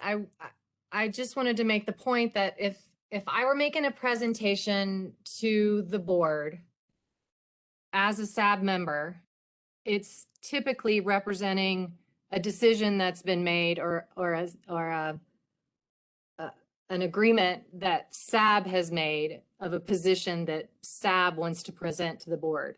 If I go to the board, I mean, when you're doing public comment, of course, you know, you're like, hi, my name is Hunter Wright. I live in, 1234 Redwood Avenue, Boulder, Colorado. And so I just don't want the message of what SAB is presenting collectively to the board to be minimized or almost discredited by where I live outside of the town of Nederland. Do you see what I'm saying? It almost feels like it's a distraction when if SAB is presenting to the board, but I guess it could just be that I wouldn't present to the board and residents would be the ones to present, because if we have an issue that Well, we actually- really want the board of trustees to hear and land, then maybe it should only be presented by a resident, which is Well, fine. I think that's a good point, but when the mayor says, identify yourself and just say if you live in town or not, period. That's all. So, Yeah. and we take the input of lots of people who don't live in town. And, that would be true for a SAB member presenting as well. You don't have to identify where you live. Yeah. Okay. I'm not trying to hide anything. I'm just saying that it just didn't seem like if we're presenting on, if we're on the agenda and we're presenting something that is the consensus of SAB, that where somebody lives, I don't know, but I see what you're saying. It's irrelevant. Yeah, well, and we could present that, um, these two SAB members are here presenting, and one of them is a town resident and one of them is not. And the whole makeup of the SAB board is 4 residents and 2 non-residents. Or, we could just leave it as the makeup of the board is 4 residents and 2 non-residents. And we have come forward with you because we think we need to do this project. Yeah, I don't think that think totally makes sense. I don't think that's necessary, but you're presenting as SAB. That's all you need to say. So Alan, what about a situation where, let's just say, since we have no residency, we have just one BOT member, and then let's just say hypothetically we have 6 people from outside of town giving their thoughts to recommendations on, let's say, building codes to the BOT. Do you think it's useful to the BOT to know that none of those people making those recommendations live within the town limits or not? Well, that's a good example to bring up, because it has a direct financial implication for people living within the town boundaries. But I think the way the context could be that it's a regional issue. But yeah, I think in that kind of a situation, if you feel it's more informative to let the BOT know that, I would say yes, you could do that. What about in the interest of transparency, when a majority of the board does not consist of residents within the town limits, members shall provide residency information. Yeah, I like that. Good idea. And to me, it's not about like who lives in town. It's just letting the BOT know that if we are advising them that and we don't know how many people are going to be from within town and how many are not going to be from within town, that we just let them know, okay, this board has whatever the numbers are, just for them to understand that. Because I think what it boils down to for me is that if we're making a recommendation that for some BOT decision that only affects the people within town, that representative democracy kind of dictates that we need just to make sure that the people from within the town who are affected by it have a seat at the table, and that it doesn't sort of go unnoticed if we have votes that are taking place in the SAB to make recommendations to the BOT, that we just kind of know where those totals are coming from. Not any one personal person, like, oh, here's where this person's from. It's like, okay, we have 5 members that are from the greater mountain community, and we have 2 members that are from in town. They just kind of know, okay, these people are recommending on this based on their background and knowledge. In the end, they're not drinking Nederland water, they're not using Nederland building codes. I just think that it's a distinction that is useful for just kind of transparency about that. I agree. I think it's a legitimate concern, and I think more transparency is always better. And if you don't disclose that, and then you're making, SAB, we're making a recommendation that has financial implications, and it's not disclosed and it's not transparent, there's always that danger we're going to get slammed and criticized. So I think it's better to disclose that. Good idea.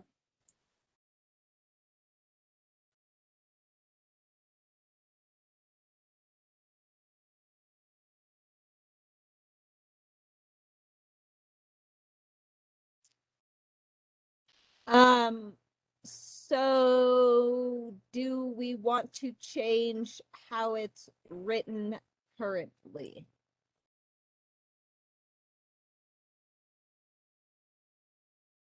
Or should I rephrase, or say yes if you would like to see the current verbiage change, which is membership in the advisory board does not require residents within the town limits. In the interest of transparency, members shall provide residency information when advising the Board of Trustees on sustainability issues related to the town. I actually think we should change it to just be, it doesn't need, it's not even really meant to be that each member needs to provide residency. It's just that they need to, I think, understand the makeup of the board when they receive, the BOT should understand the makeup of the board when they take a recommendation from the SAB. That's the point of that. So I think it doesn't need to say members shall provide residency information. I just think it would be the board shall provide information on the residency of its members or something like that. But it doesn't need to be personal. Here's my recommendation. Oh, sorry. Go ahead. Yeah, I mean, I'm just saying, yeah, the makeup of the board generally, 4 from in town, 2 from out, whatever it is, that's all I'm trying to say there. And so I made it a little weird the way I wrote it. So I agree it should maybe be changed a little bit. Here's a recommendation, though, just a thought, is actually taking it out entirely. And just when you do your aims, just have it as a reoccurring point at the bottom that says the Sustainability Advisory Board consists of X amount of members in the town limits and X outside, just so that is because the board's not going to remember that. And I don't think you want to verbally go over that every time you present. I just think put it at the bottom of your aim. I like that idea. And take it out of here altogether. Yeah, that makes sense. And then it's just more of a procedural thing than it is like memorializing your responsibility bylaws. Yeah, that's fine if it's a procedural thing, just to kind of, when we advise the BOT, let them know the kind of the makeup of the board, not person by person, just as a whole. Yeah. I mean, there's a lot of, you're always going to have your summary, you know, historical actions, your question before the board, the attachments, and I just think put it as like a footer. And as town staff, we can double check when we get your aims, you know, if it happens to be missing, since that is a procedural thing, we could just add it at the bottom. Well, and it could also be like on the cover page of a present, or the title slide of the deck, you know, as well. It could just, you know what I mean? Like it could, to your point, it could be on the aims, but it could also be integrated maybe into one of a title slide of the presentation of the deck.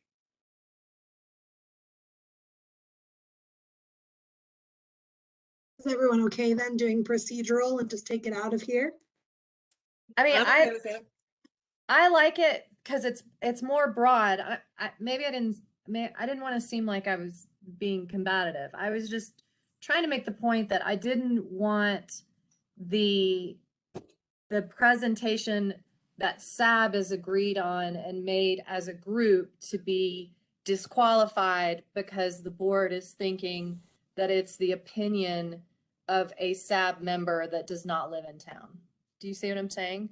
But I completely understand about having somebody that doesn't live within the town, you know, advocating for legislation that results in, you know, town residents having to spend more money and building codes and things that directly, you know, affect residents. So I completely understand.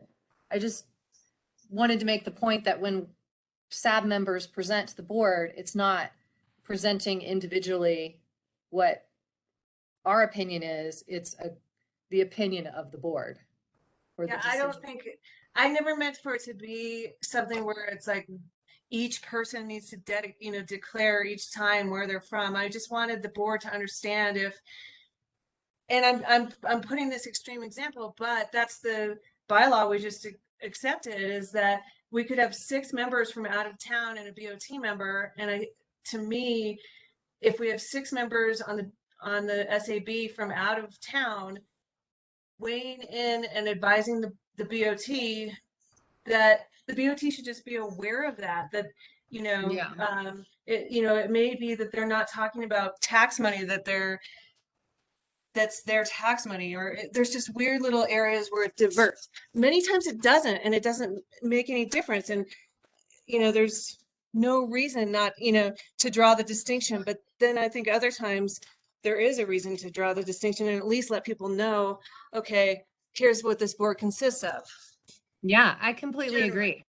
And but also I feel like if there are 6 members of SAB that are not, and there are no town residents, there's a bigger issue. Like, I feel like there's a bigger problem there that hopefully would be addressed before it gets to that point. But yeah, I completely agree. I see what you're saying.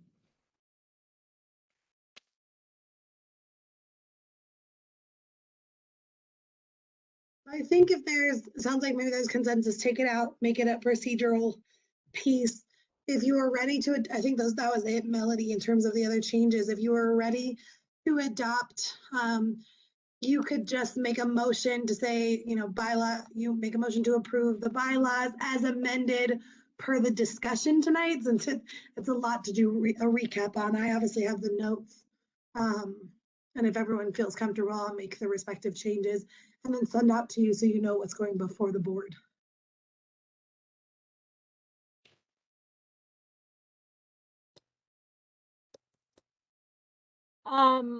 I guess the only thing I thought about was, is there some way to refer in the bylaws to the resolution that created the board, just so that it's clear for anybody looking at this in the future where to go for the actual creation of the board that, you know, allows us to advise the board on policy matters and such.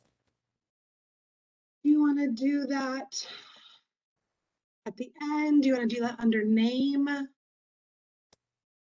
I think if we can do that under name, yeah, that would be great. I think so. I'll just add, you know, advisory board shall be known as, the Sustainability Advisory Board was formed under resolution I don't know the number right off the top of my head, but yes, Yeah.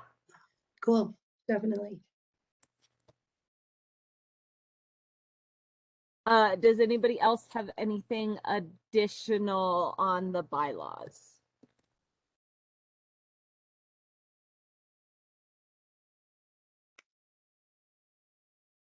Okay, I think we have an approved draft. Do you want to make an official motion, Melody, for your notes? Yes. Let's do that. So, I'll make the motion to approve the SAB bylaws as amended tonight, following the individual votes that we did.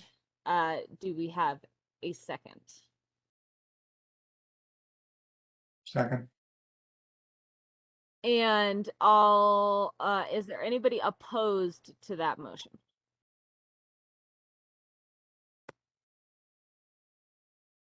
Okay. You did it. They're done. Did it. Yay. Congratulations.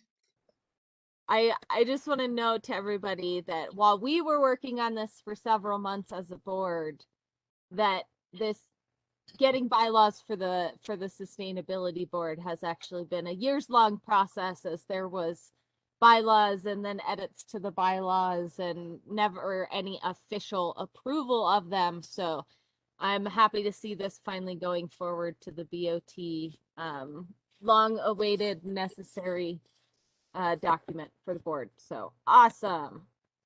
Okay. Yeah, thank you for all your help on that. That was great. And so this will go before the board next week, actually. And we're just going to throw it straight on consent agenda and see what comes of that.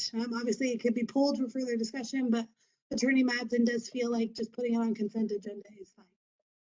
Consent sounds good. Okay, good. Hey, as long as one board member agrees, then I'm good. Okay. So then the next thing on the agenda is the climate emergency resolution, which Miranda just sent us today some edits that Julian and Eric, to the BOT members, had worked on and looked over. And so then there's that link in the agenda that is where I was trying to work on the feedback given by the BOT.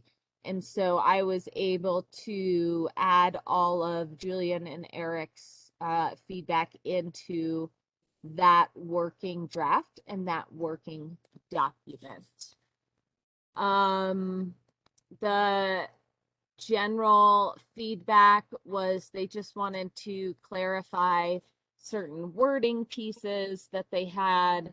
There was a reference to just transition framework that they were comfortable with the idea. Of course, we should have a just economic shift while we're doing this, but they just wanted to clarify how that was worded so it didn't reference a specific framework of some other organization.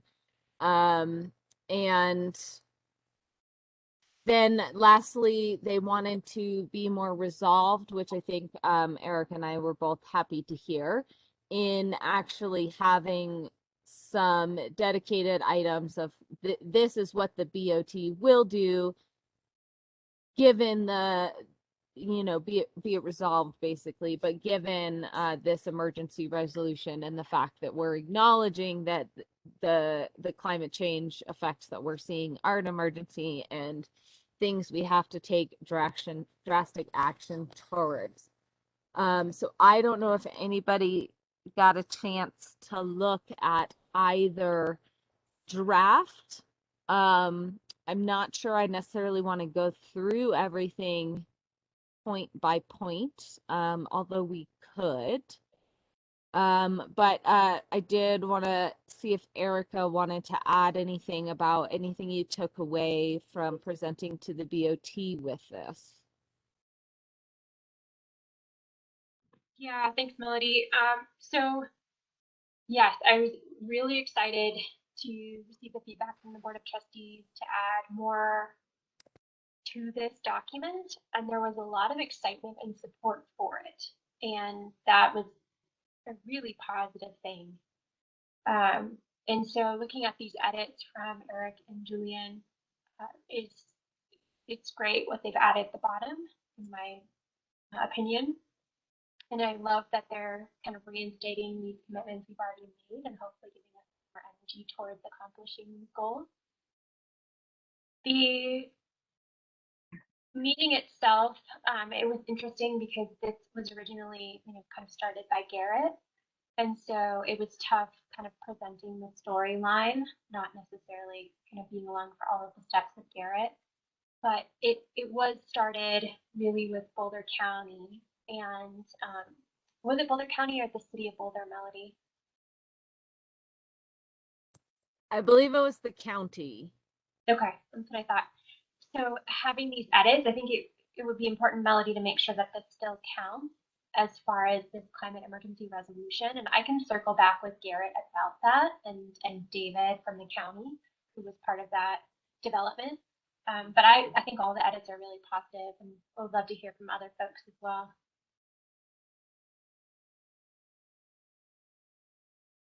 I think it looks good. Thanks for all the work on it.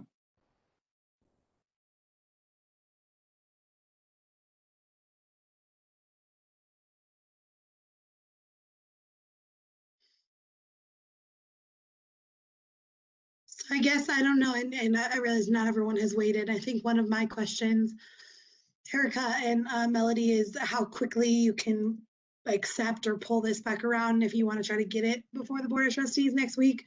We were anticipating you would, but I would need it by Monday at the very latest. I would move approval of it as is. I agree. The revised version that Julian and Eric sent back as is that what you're saying? Yeah. Yeah. Yeah, I mean, if it's good to like accept changes, that's of course even better for me, because I'd love to get it in the packet tomorrow so they have more time to look at it. But of course, want to give you the space to do whatever else you'd like to do to it.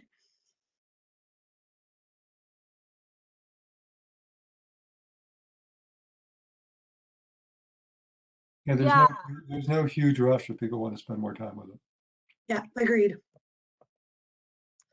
And then then you could also choose to just bring it back on February 15th instead and not even worry about this next meeting. If you wanted to put it before the board on the first side, need it by, noon Monday.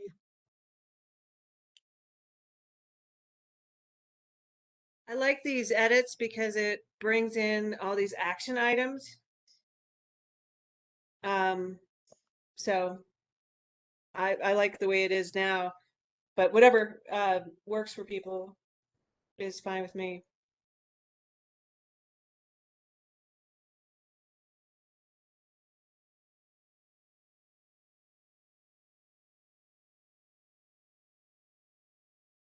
I think the only thing,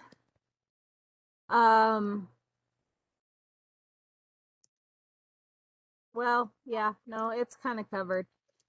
Yeah, I took a stab at drafting something, but it's really everything that I'd thought of was kind of covered in what Julian and Eric did. So I feel comfortable with what they did. So I think if no one else has anything to add to that and feels comfortable with that draft, it should be pretty simple to accept changes and get that turned around.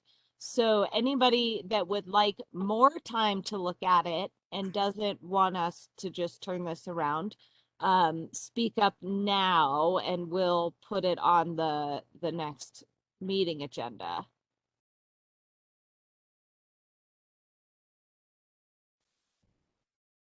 The part that's highlighted in yellow was Eric and Julian. Yes.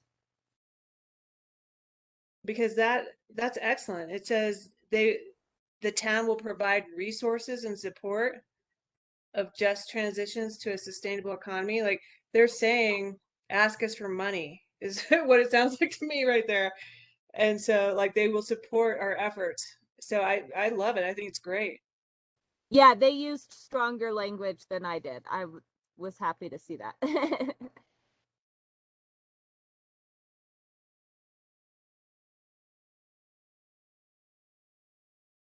Okay. So yeah, I think we can administratively accept these changes. So I'll take out the other stuff in here and can accept the changes that are all Julian and Eric. And somebody can make a motion to approve getting the climate emergency resolution as amended back to the BOT. So moved. And is there a second? A second. And does anybody object to that?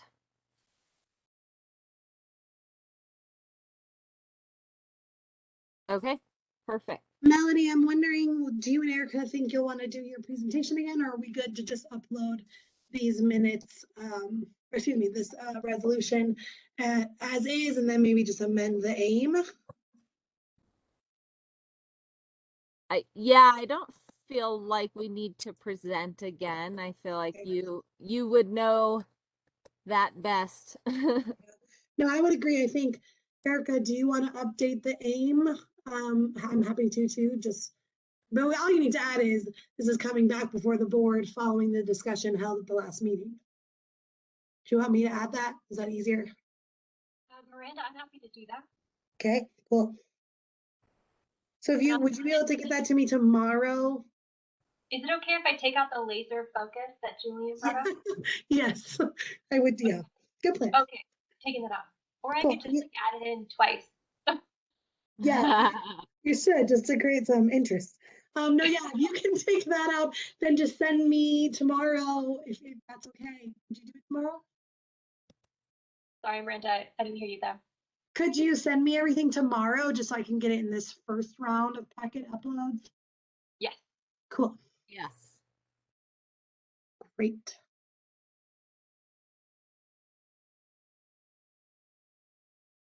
Okay. The next thing on our agenda is sustainable Sundays. I don't think we have to spend a lot of time here, but I did want to make sure the whole board knew what Peter was moving forward with, and that we knew how to connect with him, and if we had any main ideas for him. I think there's so much here, it can kind of sometimes be overwhelming to know kind of where to start. So yeah, I'll open it up to whoever wants to chime in and talk about that. I can start actually Yeah. if you'd like. So far I've gotten a good amount of resources. I think thank you Erica for sending me those to help get us started. I made an announcement on all of our social media last Sunday that we would be starting this, and it seems to have been rather well received. Uh, so I've scheduled our first real post to go out this following Sunday. But just kind of listening in on this meeting, I think it's a great opportunity to highlight, like I said earlier, just things that are going on and get people more excited about the sustainable efforts that we can do up here, right? So I'd like to just kind of focus on that for the time being, especially as winter winds down and spring starts and people start thinking about that a bit more. Yeah, I'm thinking, there's some logistical things, like, would love to see a post, maybe Erica, if you've got a little headshot or something, a post about Erica being the new sustainability coordinator, a post about reminding people we have a vacancy, a post about us being on that I know it's Aspen Institute something. I can never remember the full name, but being on their website, and then just continuing to whether Peter, you're at this meeting or I send you a recap. I think oftentimes we walk away from this meeting with so many great things, and it may be a good time for us to connect, and I can give you kind of a play-by-play if you're not here of what happened. When this climate resolution passes, launching that, I definitely think there's just so much. Yeah, I agree, and I think it's just going to be like, what would the board like to highlight more than anything else? Mhm. I think it would be important to highlight our sustainability goals, the town goals. I don't think people really know the ones that are plugged in and are, volunteers, but I think that, those we know, but I think that we assume that everybody knows what our sustainability goals are. But I think it'd be cool to kind of break it down and maybe focus on a goal each. It could even be like a did you know? And we could talk about a goal and then talk about what we're doing to move towards that goal or where we are in meeting that goal. And we do have metrics behind that. So I think it would be helpful to share it, Yeah, that's a great point. I think that there is a lot of this that uh, maybe not everyone in town sees a lot, and yeah, just kind of getting it in front of people's faces. I really like that idea.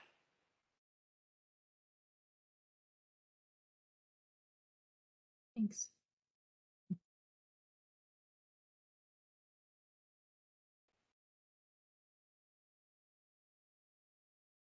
Peter, I just had a logistics question. So my understanding is that you plan these out quite a bit in advance. How hard is it if we have a topic that comes up, like let's say the climate emergency resolution is approved and we want to really highlight that as soon as it's approved?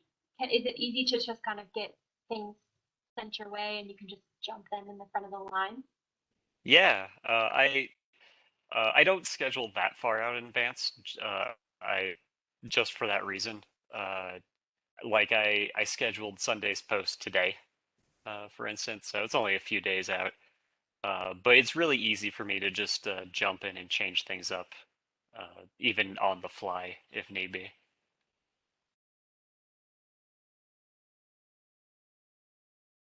That's great. Thanks, Peter.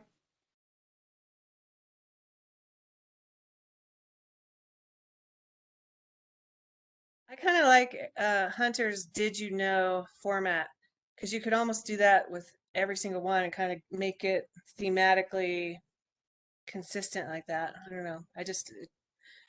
I like the sound of it. Did you know? Starting them Another that way. thing we could also do is what we're doing and what you can do. Yeah. So it's like a informational and then like a call to action. Like this is what we're doing and this is what you can do to help us get there, to Hmm. Yeah. These are all great ideas. I'm just writing them down, so don't mind me.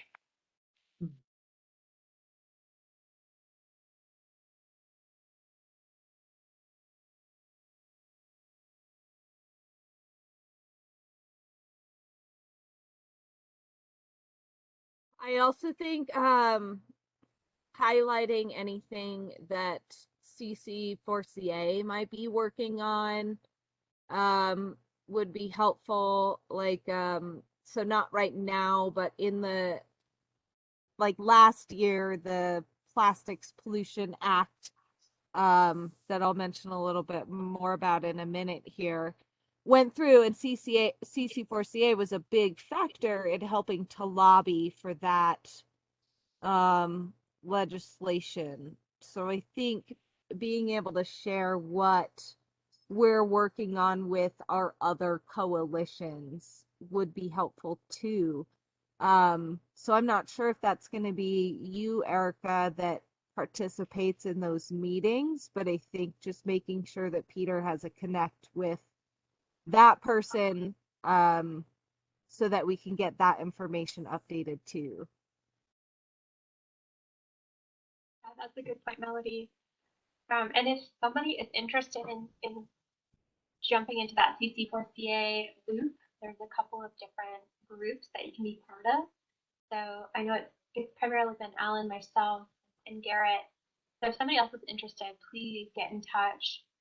But yeah, I'll try to figure out who the best contact would be for that, Melody. They usually send a update at usually once a week of all the new things that are happening. So Peter, I could also forward those to you when they are relevant to Nederland. It would be like fun things to share. Yeah, that'd be super helpful. Great. Peter, am I also safe to assume photos are always welcome? Photos are always welcome. Okay. So yeah, please don't hesitate to send your photos.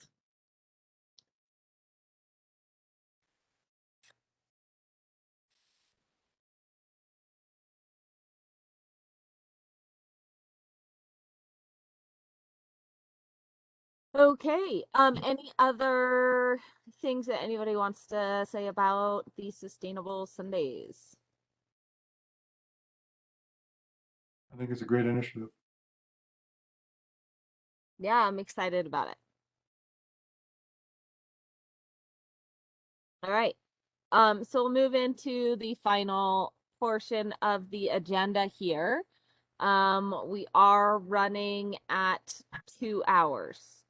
So I believe we should vote to extend the meeting. Or not, and just end the meeting and not do board updates.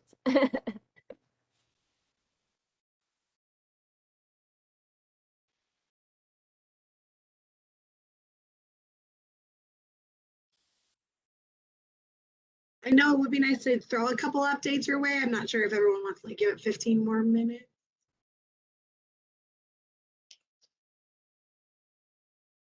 However y'all are feeling. I move to extend the meeting to 9:15 p.m.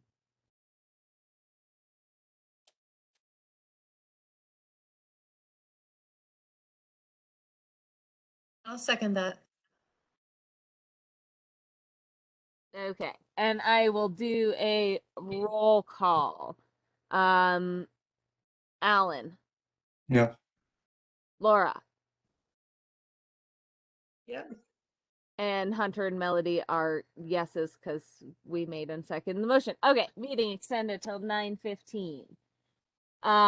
So I know a lot of people were interested in the cross mine conversation. I did attend that and listen in.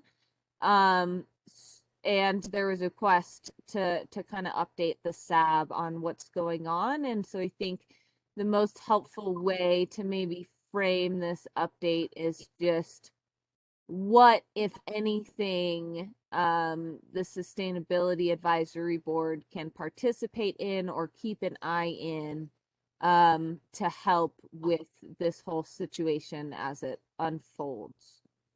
yeah, I can address that. Essentially, I kind of was the person that initiated this inquiry when I discovered that the mine has approval for 70,000 tons of ore per year. And what I wanted to do and what we did as a town was contacted the entities that regulate the mine and monitor what is going on at the mine. And I discovered previously that someone told me that they had water quality violations. And it turned out that they did. The state took action and the county, the mayor suggested we have a meeting with the county for information. You know, what was interesting about all this is that the approval for the mine operation was 10 years ago when the county said they could process 70,000 tons of ore per year, and Nederland was not informed of the decision, nor were we part of the conversation. So I think what we really wanted to do was make sure that we are in the loop for future decisions on this mine. I'd like to see it be part of our intergovernmental agreement with Boulder County that it's a industrial operation of mutual interest, and that we are, and the county's agreed will be completely in the loop. The state mining reclamation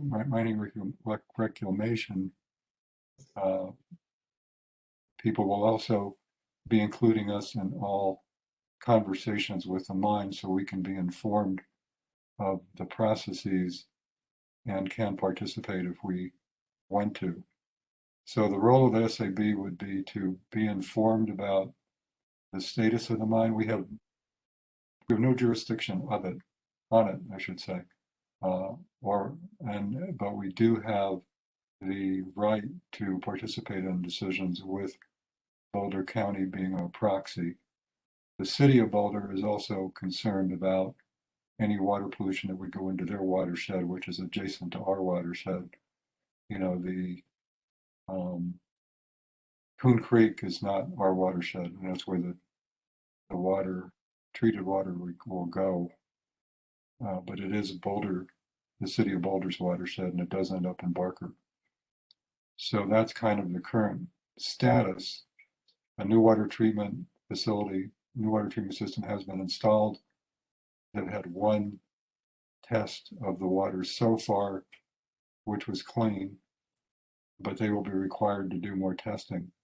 And it was pretty apparent to me that what Boulder County said is that, and the state, is that it takes citizen request for information and involvement to trigger regulation or reports on status. And the mine said they do want to collaborate with us. We would like to collaborate with them, and hopefully we can stay informed of what this major industrial project is doing. That's, 5 miles from Nederland. And we'll want to be concerned about water quality and possible emissions into our air as well. So I would ask, one thing we passed some time ago was the watershed resolution. And, what the mayor might be bringing forward is a watershed ordinance, which also would not include the mine, but would give us some say over activities in our watershed that extends toward the town of Eldora. So I think all of this has been a wake-up call in terms of what's happening nearby and the potential impact on our local environment. So what might be coming before the SAB in the near future is a watershed ordinance that would give us some say in terms of what activities could take place in our watershed. Any questions?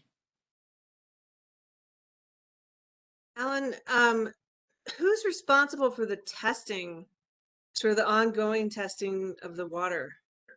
Well, the ironic part of all this is the mine does its own testing. That's what I thought. Yeah. And it sends the results to the state. Mm-hmm. The state's supposed to let the county know, and I'm sure the city of Boulder will be very much concerned about what those test results are. But the city of Boulder isn't going to do any independent testing, or the town of Nederland? We will not, because it's not our watershed. Right. The city of Boulder probably will, according to the county. There is a person with their public works department I'll probably contact, just so we're in touch and can know what they're up to. The county said that the state can sometimes just show up and do their own testing. But the way the state process works is the mine does the test, and submits the results to the state. And then Boulder County and the city of Boulder, the town of Nederland could request copies of those results. So it's kind of a, in my estimation, a odd process. But So are we, as the town of Nederland, are we requesting all of those results at this point? I think we let Boulder County know that we are very concerned and want to be in the loop. We have told the state we want to be completely informed. So I think we will definitely be getting communication from the state and the county. But we probably will have a formal letter going to those regulating entities just confirming that. But we already did get something from the state saying that we will be in the loop on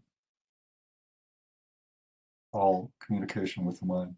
Yeah, and Laura, Peter and I have a meeting on Monday with the mine to talk how we can use our various media outlets, specifically website, social media, to continue to keep the community informed, rather than kind of just saying it and it falling to the wayside. So we'll have a lot more information up after that meeting. Again, that's going to be more regulatory because we'll get the information from Boulder. But then, of course, if the mine wants to collaborate, it's kind of the open invitation for them to do so under our media channels. Yeah, Thanks. there's also a request from the city of Boulder for a water treatment plan, an overall water treatment plan. And Save the Colorado has also made a specific request. The mine has asked for approval to expand their operations, and both the city of Boulder and Colorado, Save the Colorado, have both asked the state to deny that request until they produce a water treatment plan and results that show their water treatment system is working.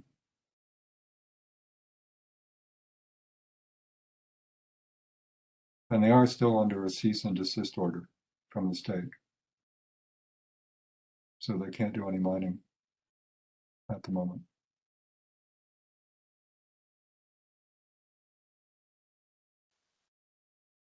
Thanks for that information.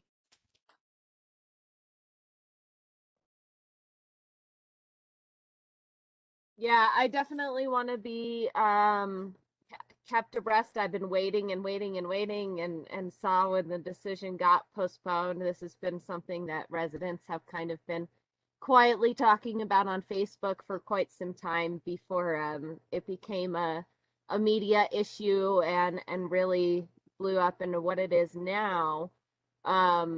Because what I understand about the way that the EPA works in general, and environmental protections is that nothing gets done unless people complain. And so we as citizens really have to use our teeth and stand up and make reports when we see things going on and make reports when we feel like the water needs to be tested.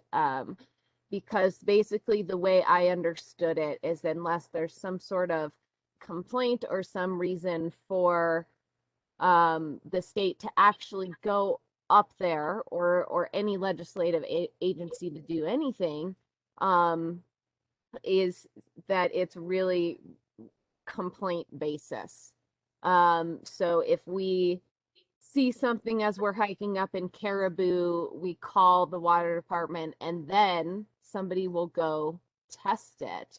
But if nobody calls and nobody requests and the mine is submitting their reports, then nobody's going to do anything about anything. And the public review periods, when they get their permits, those are the important parts where we can coalesce 20 people, 50 people that all want to write a similar letter and submit it as a review.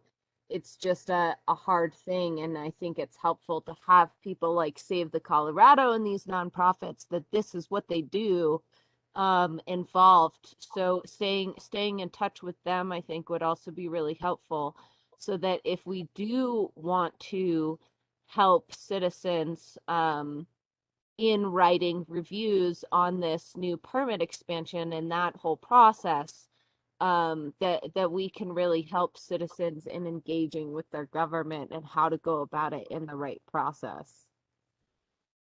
Yeah, I think that's a That's really, that's my 2 cents. yeah, that's a very accurate overview, Melody. So we'll stay in the conversation and let them know we care, and then, you know, the rights of nature will probably morph into an ordinance protecting our watershed, which extends from Nederland to the town of Eldora.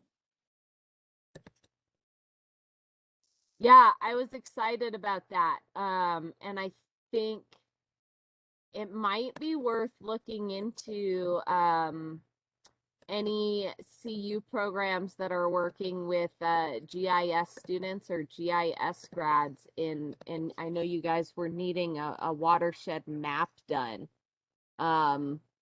I don't know what the legal stipulations are for that kind of thing, but doing GIS in college a little bit, I know that's the program they're going to use to make that map. So, yeah, I think that's cool. So it's interesting, actually, following that discussion, quite a few attorneys reached out to us wanting to support. And so we are in talks with them.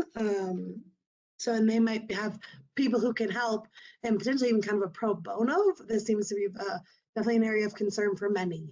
So Attorney Madsen's kind of navigating that world to see what they can support us with. Yeah, cool.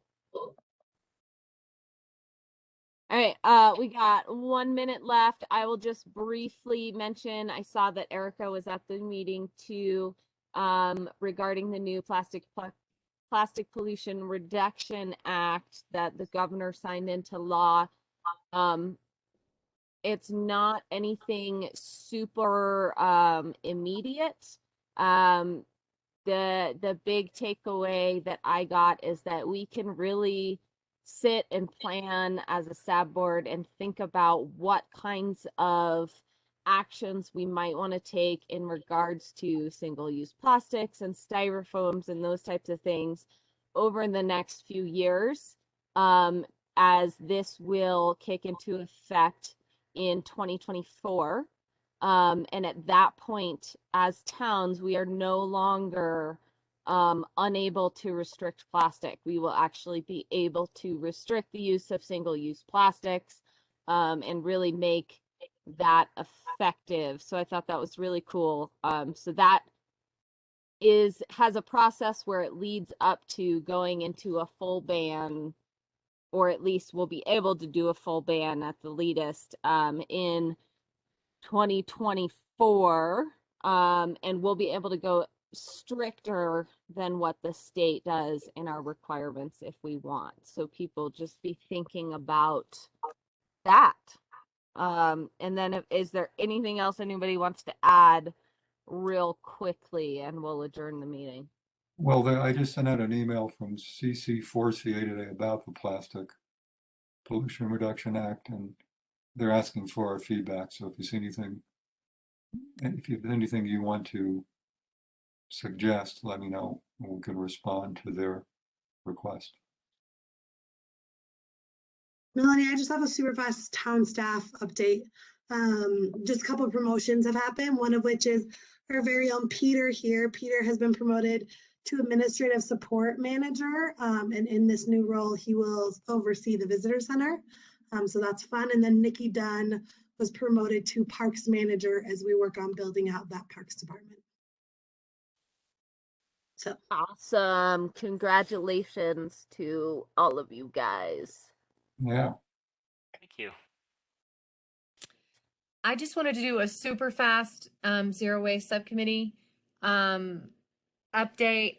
So we're working on so I had emailed out to SAB this zero waste action items list, and I'll send it out again. I really need you guys to take a look and prioritize, so we can, so the subcommittee, it works at the, request of SAB. And so we're just looking for some guidance on what SAB wants the subcommittee to be focusing on. I mentioned earlier that education and outreach are the two goals. We're working on welcome packages for new residents. Also, having volunteers at every weekend this summer at the farmers market. But it would be great if we could, and also compost is a huge priority for the town as well, and supporting the green business program once that is up and going. But if we could get some input on maybe the top 3 things that SAB really wants the subcommittee to focus on, and then we could build out projects from there, that would be great. That's all for me.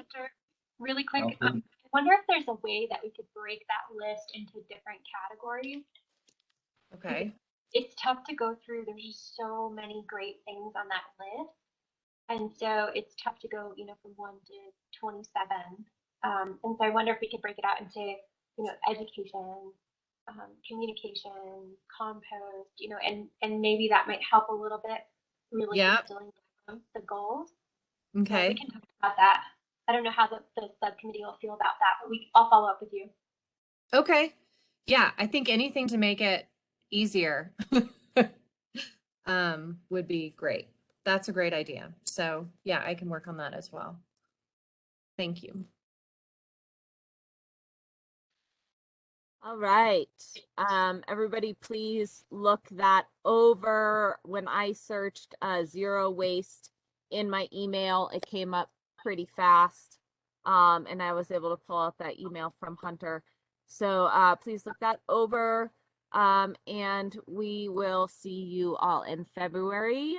Meeting adjourned at 9:19 p.m. Thank you, everybody. Thank you.